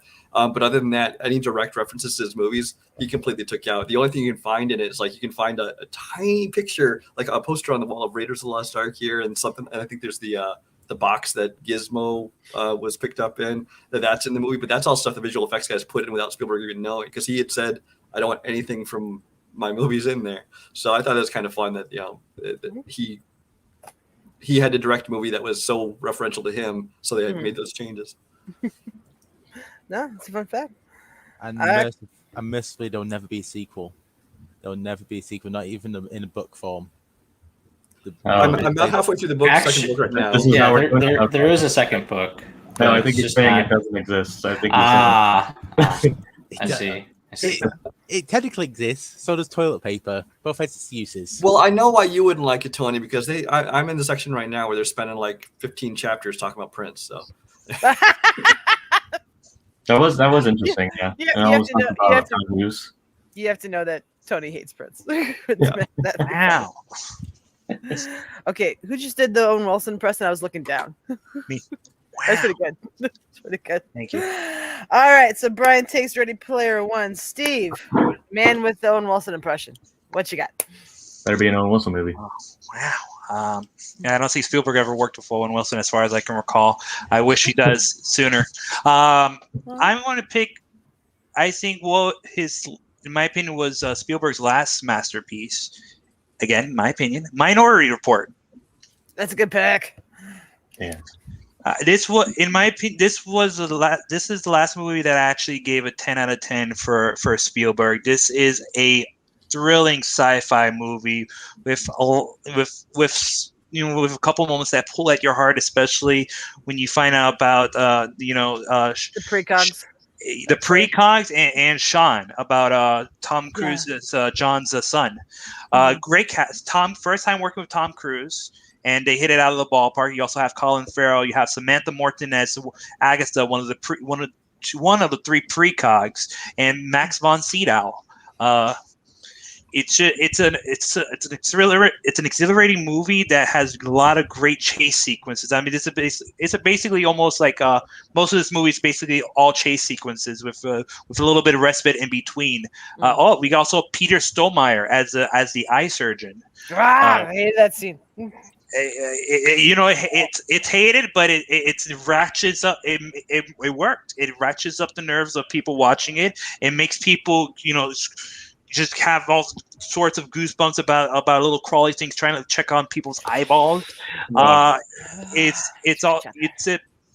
also tells almost a realistic future. I mean, we're almost it's the year, it was set in 2054, so we're 30 years away from possibly maybe all is coming true. And there's also been technology in the police force where they've actually kind of are starting to pave the way to look towards that, let alone having robots shaped like dogs searching for the suspects in those creepy videos where you get the Avengers are knocking the dogs off and they're pissing people off. Skynet's real. We're just waiting for it to happen. The YouTube videos where people are knocking over like the dog looking robots, and you're like, exactly. You're pissing it off. What are you doing? They're going to remember it. They're going to remember technology. it. Be nice to those people. Hey, and this was also written by Scott Frank, who also developed a lot of great screenplays.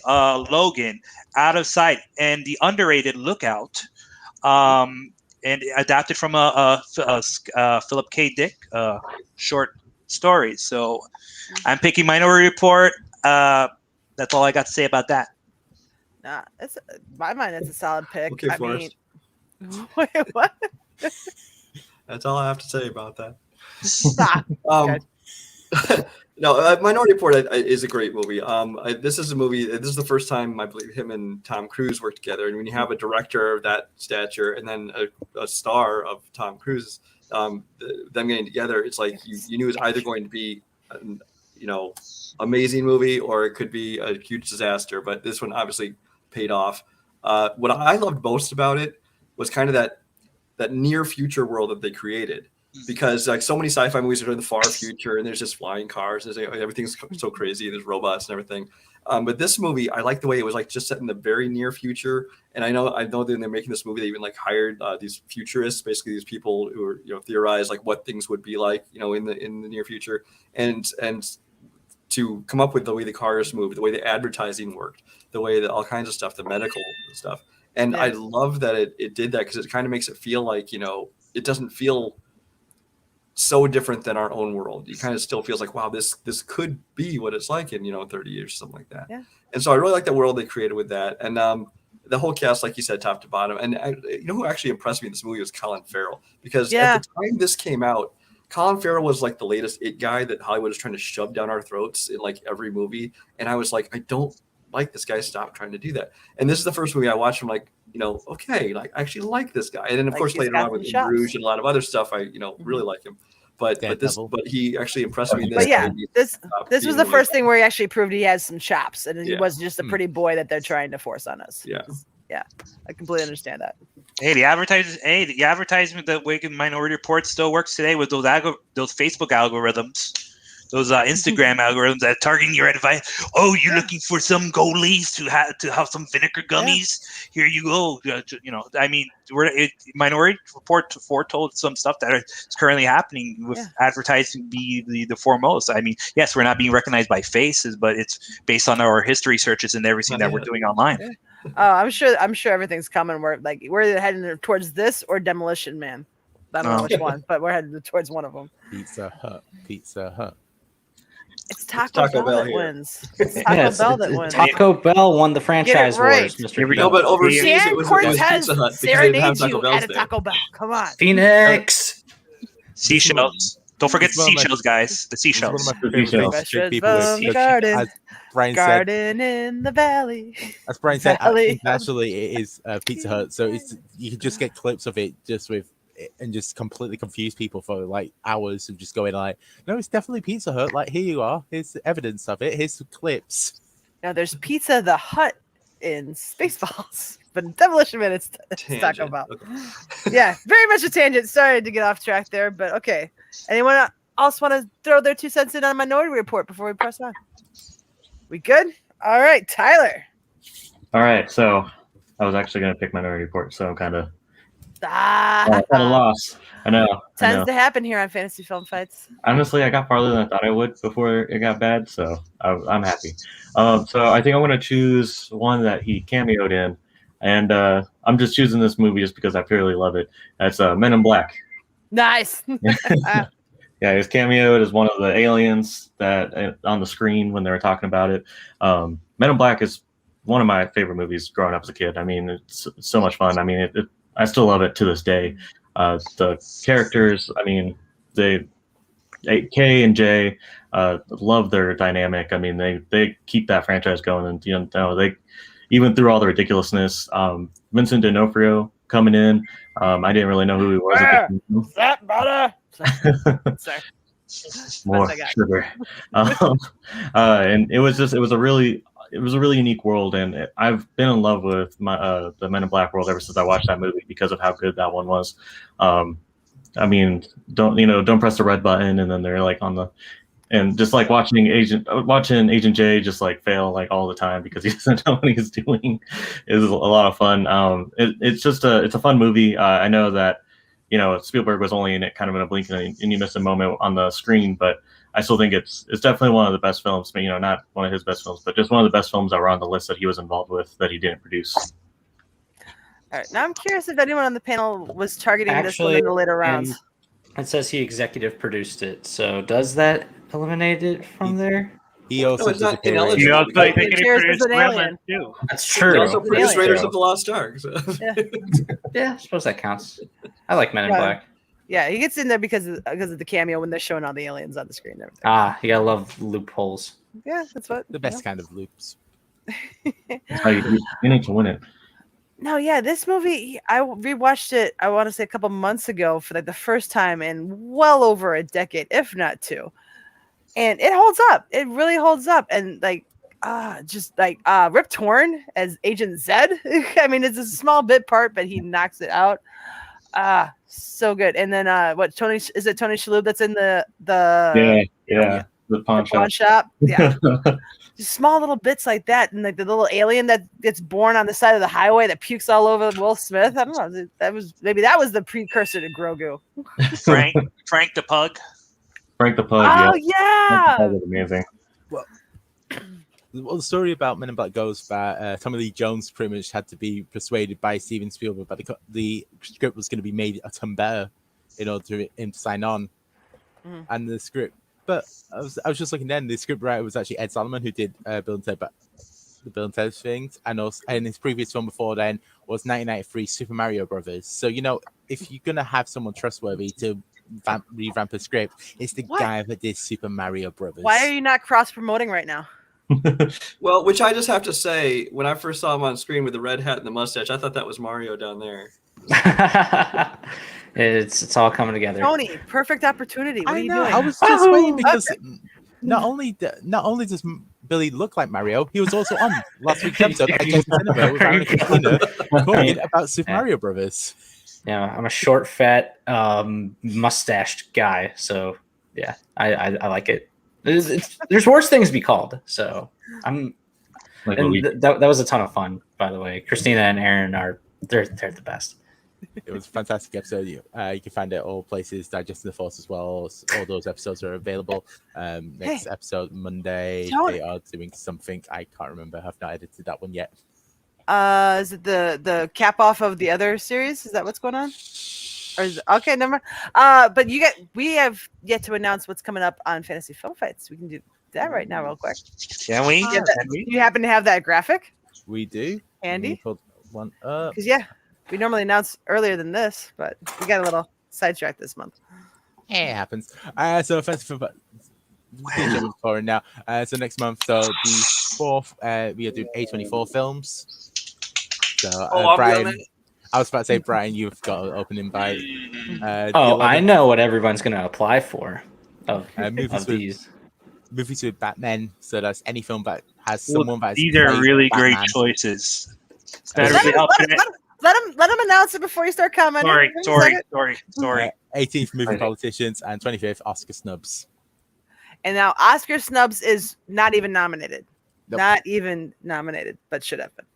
If not won. So just to clarify that one. And the Batman one, anyone who's played Batman, any movie they've ever been in. That's any movie, any TV show. So you can, for the Not people that TV do show. love that Adam I mean, West. I'm going to say you're not drafting TV shows. That's what I'm saying. Ooh, definitely count me in for that Batman movie. Movies with Batman. You can definitely, you want to put a little reservation text with Mesa right there for the movies with Batman. You count me on for that one. You could do like 4 parts on that one. There'll be a sign-up sheet for you guys. But will be available. We still have around and a half of this one to do.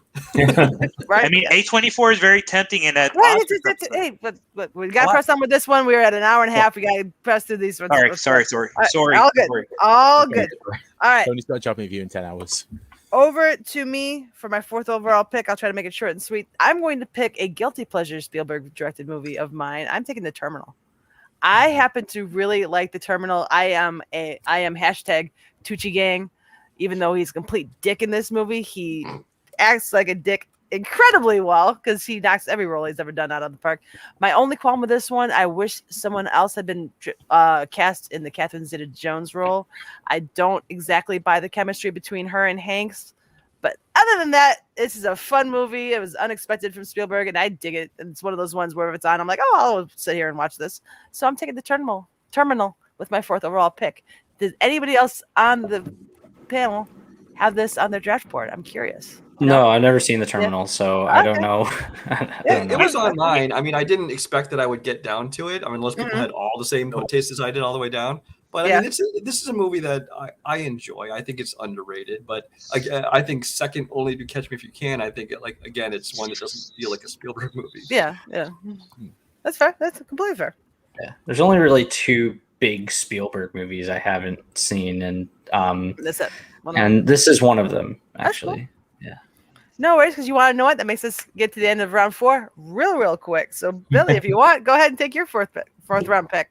Yeah, it's gotten really difficult, and I expect to be last with my picks, but I decided to go with one that was in the 2000s and the 2010s, and I really love this movie. I don't hear, it got nominated for awards and stuff, but I went with Warhorse. Yay! Okay.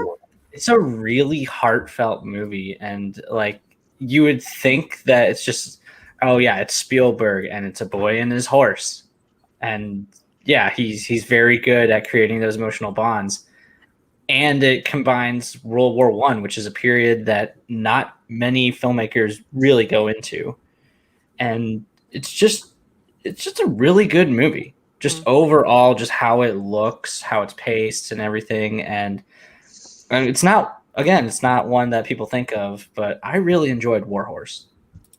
I haven't seen it yet, so how about it, guys?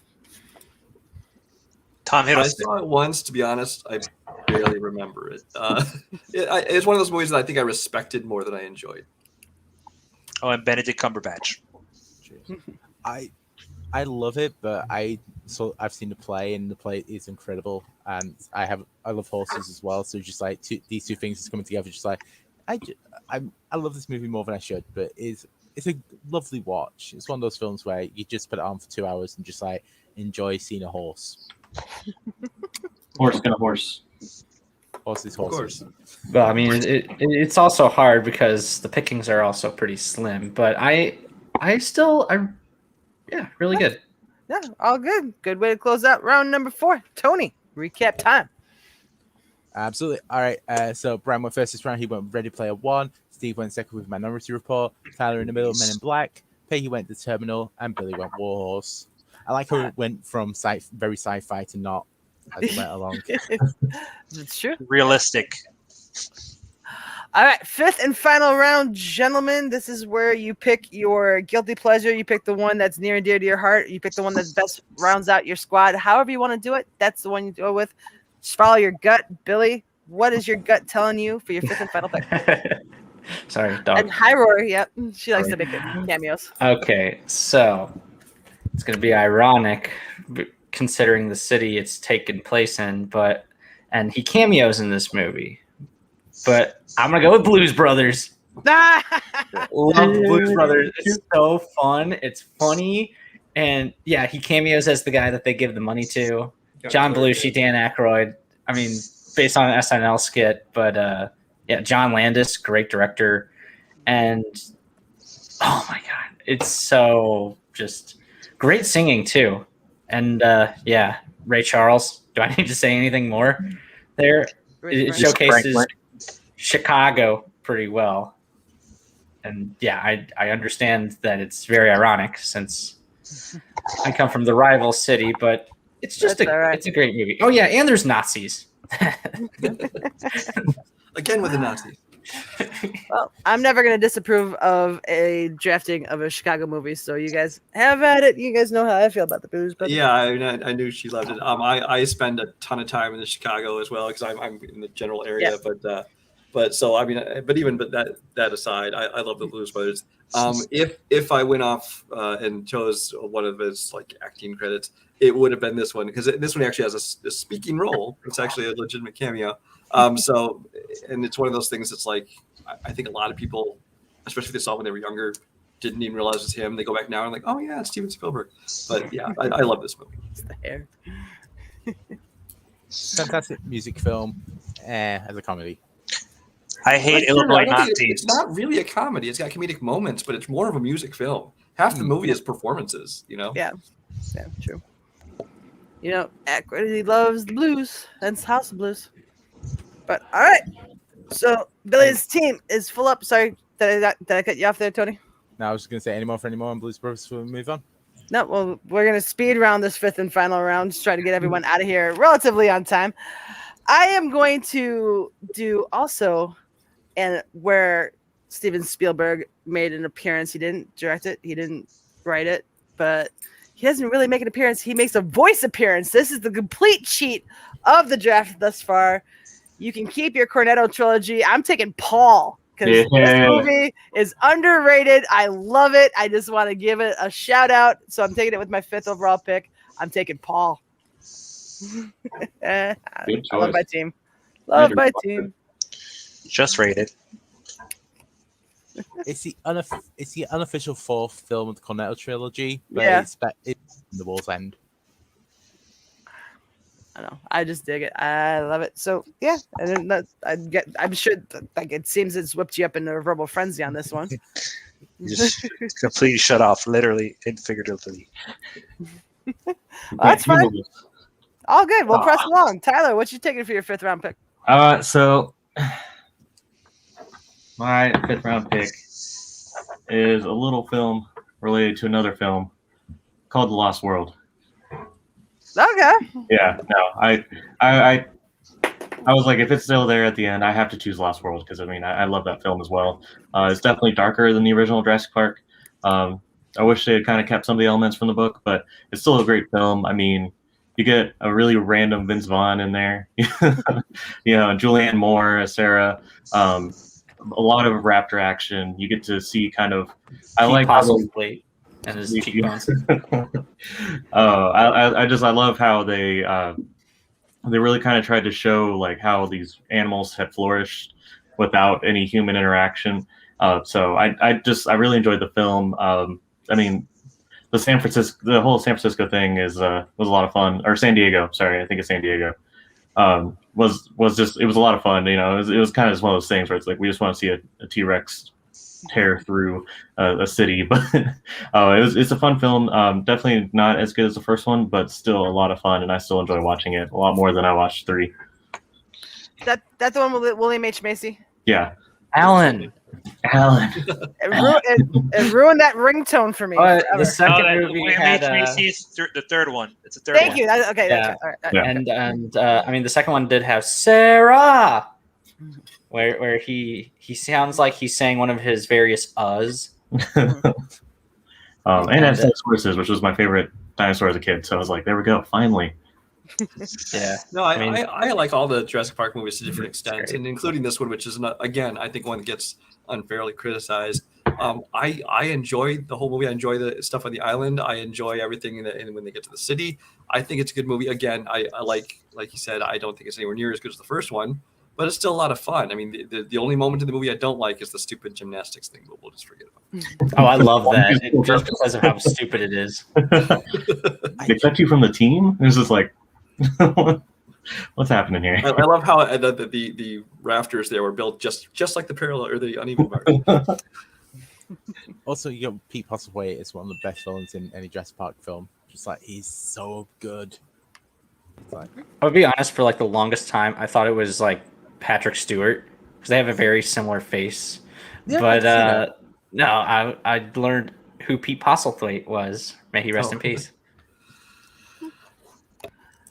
Cool. Tyler, your team is full, having taken the Lost World. Steve, how are you rounding out your squad?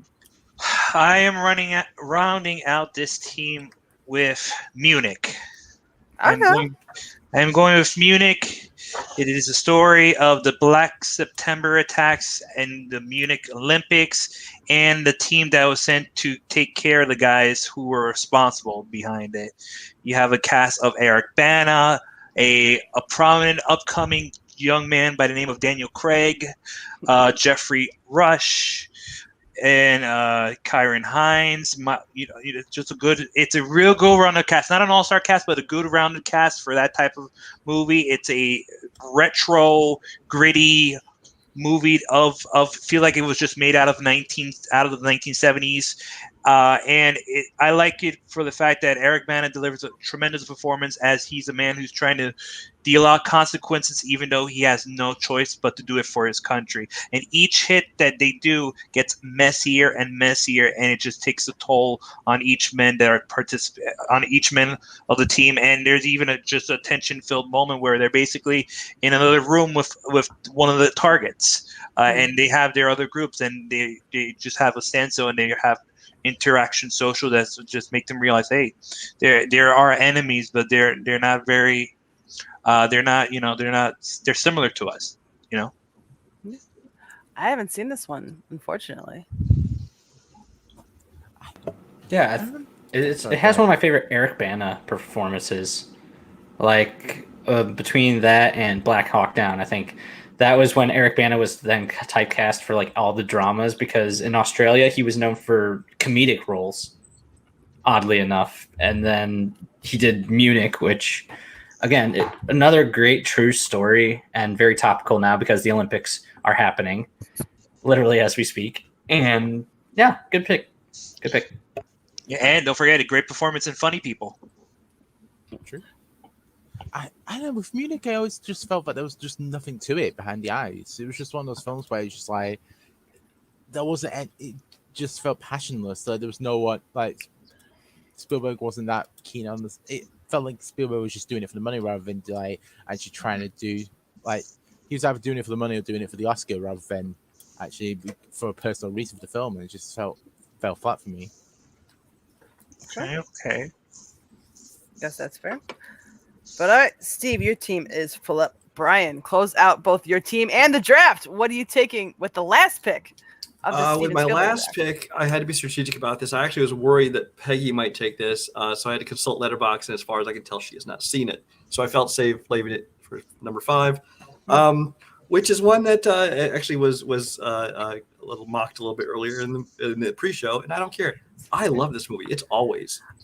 Okay, yeah, go. This is basically Spielberg doing, I don't want to say a rom-com. I mean, there's romance to it, there's comedy to it, there's even a little bit of action to it. But it's really pretty much a romance film. Again, you got Richard Dreyfuss doing phenomenal work. You got Holly Hunter, who is always great. And in this movie, she's gets everywhere from heartbreaking to a laugh out loud performance. You got John Goodman in doing what he does best, which is just show up and kind of steal the show with his scenes. But it's just a movie that, again, this is one that you probably wouldn't think of when you think of Spielberg movies, but it's a solid romance. It actually has some great scenes with the firefighting in the forest and things. That stuff's really well done. You even got Audrey Hepburn in her final film role in a cameo in a couple scenes in this movie. Of course, even then she looked beautiful as ever, and she did a great job. But this is a movie that I think is underrated, but it's also just underseen. I talked to very few people who have even seen this movie, and it just deserves some attention. So I thought, you know what, I'm gonna make that my number 5. No, legitimately, when I was doing my draft board, I was going through this, and I'm like, I've never seen this one. And I read the synopsis. I'm like, how have I never seen this one?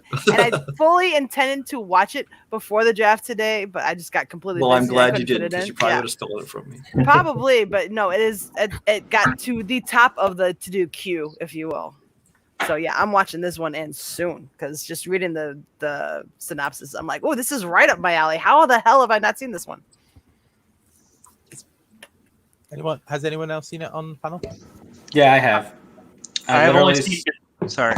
No, go ahead, Steve.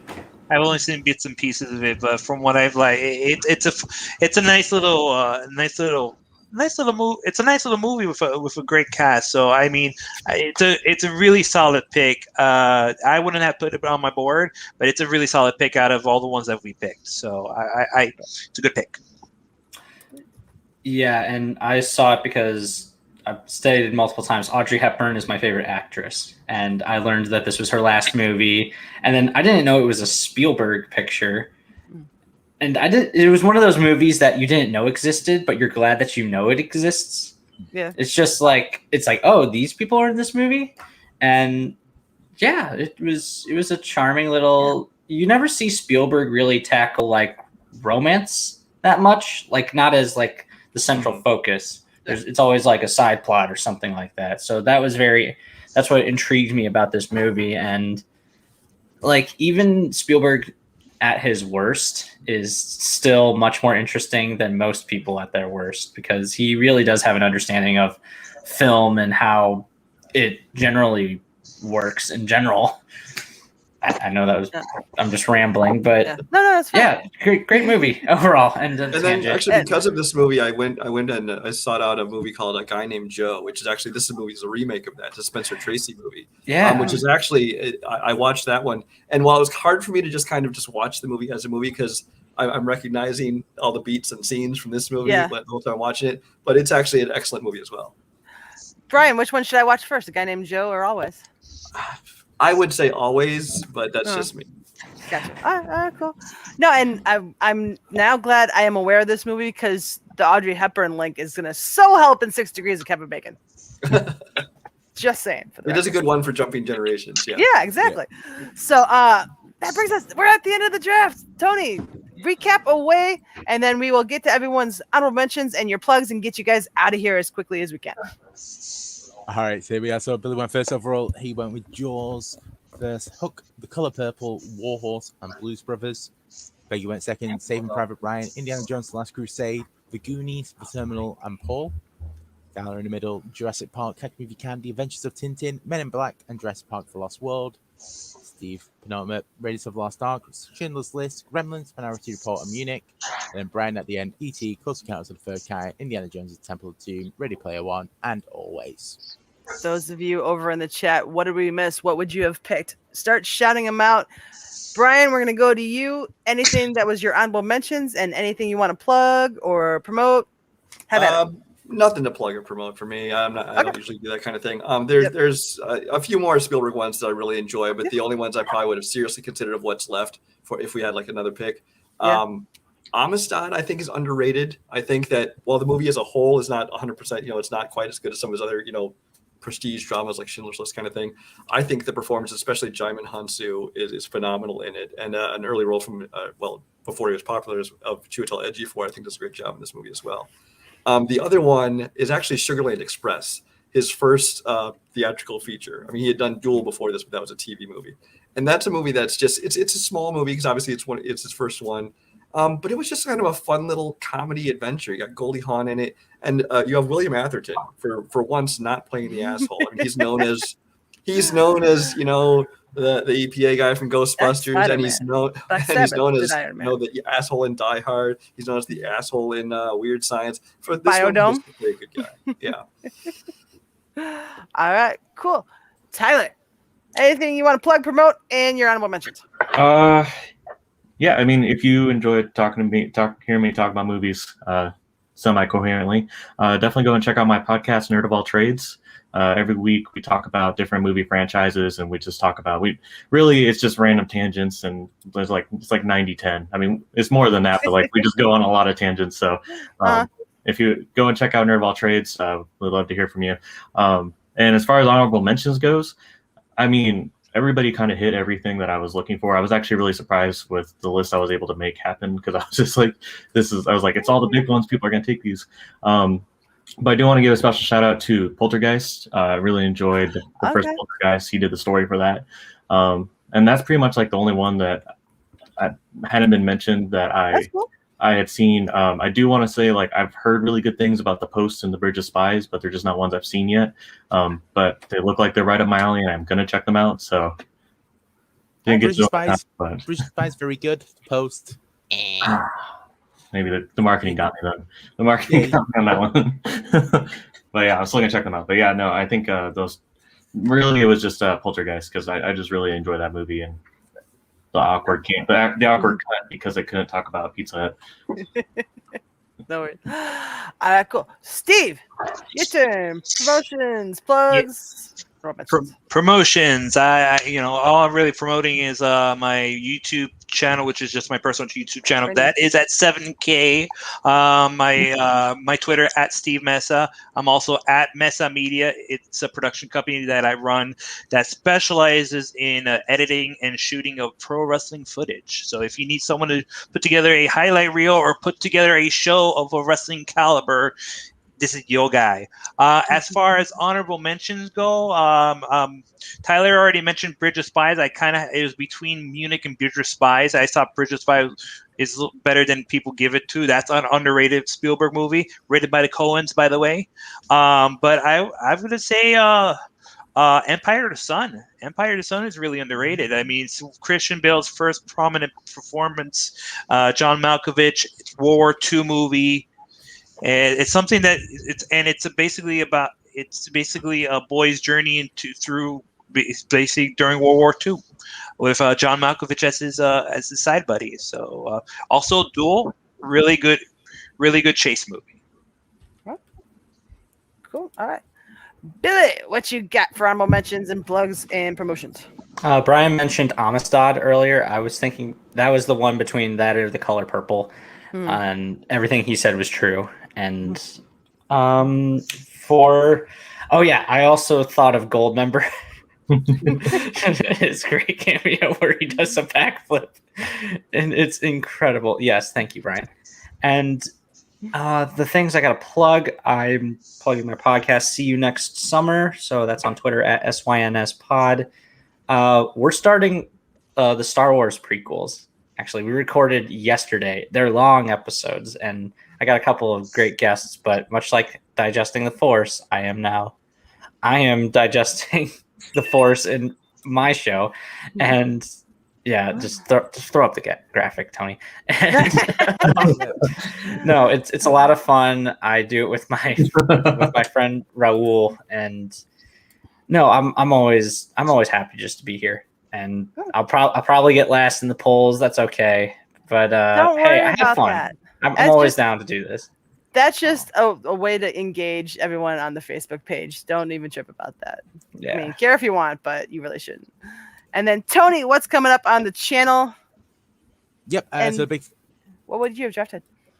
Big thing this Sunday, the Multiple Choice Maelstrom is back to Superhero Showdown. So 40 questions all about superhero films. So yes, or multiple choice, everyone can play it in the chat. All you need is just a second browser, and you're good to go. That's always a ton of fun. And then announcements and stuff, new stuff is going to be coming sooner rather than later. Finally putting the nails in the coffins and all that jazz. It's late in the day. The two big ones that I would have mentioned. I grew up on Roald Dahl, so BFG, that film hit a lot of my soft spots. So I adore it. And also Lincoln. Yeah, I was surprised Lincoln didn't get mentioned. I watched it for the first time after watching The Queen's Gambit and seeing Bill Camp in that. And I went, oh, let's watch this one. And I was like, oh crap, this is really good. Like, who would have thought Daniel Day-Lewis is a good actor? Right? Yeah. So unexpected of him. Yeah, but that's it. Please like and subscribe if you haven't already. Follow everyone. I mentioned all that stuff. Cool. Yep. Then you can catch me. I'm at Peggy B Ball on all the social media platforms. You can see me in the movie trivia Schmodown. Hopefully, I'm getting another match soon. And next week we are drafting A24 movies. I'm assuming that Aaron J is probably going to be a panelist on that one, just because he'd probably kill me if we didn't. But for myself, for Brian, for Tyler, for Steve, for Billy, and Tony, have a good week, guys. See you on the next one. Later. Wrong one. Thank you very much, ladies and gentlemen, and please don't forget to vote. That was awesome. I thought it reeked. Who's winning? Let's see who wins. You're gonna win. Nothing personal. It's really gonna matter. Tune in next week. You see what happens? Brand new. Episode? Fantasy film fight. Doesn't matter who wins, because they're all losers.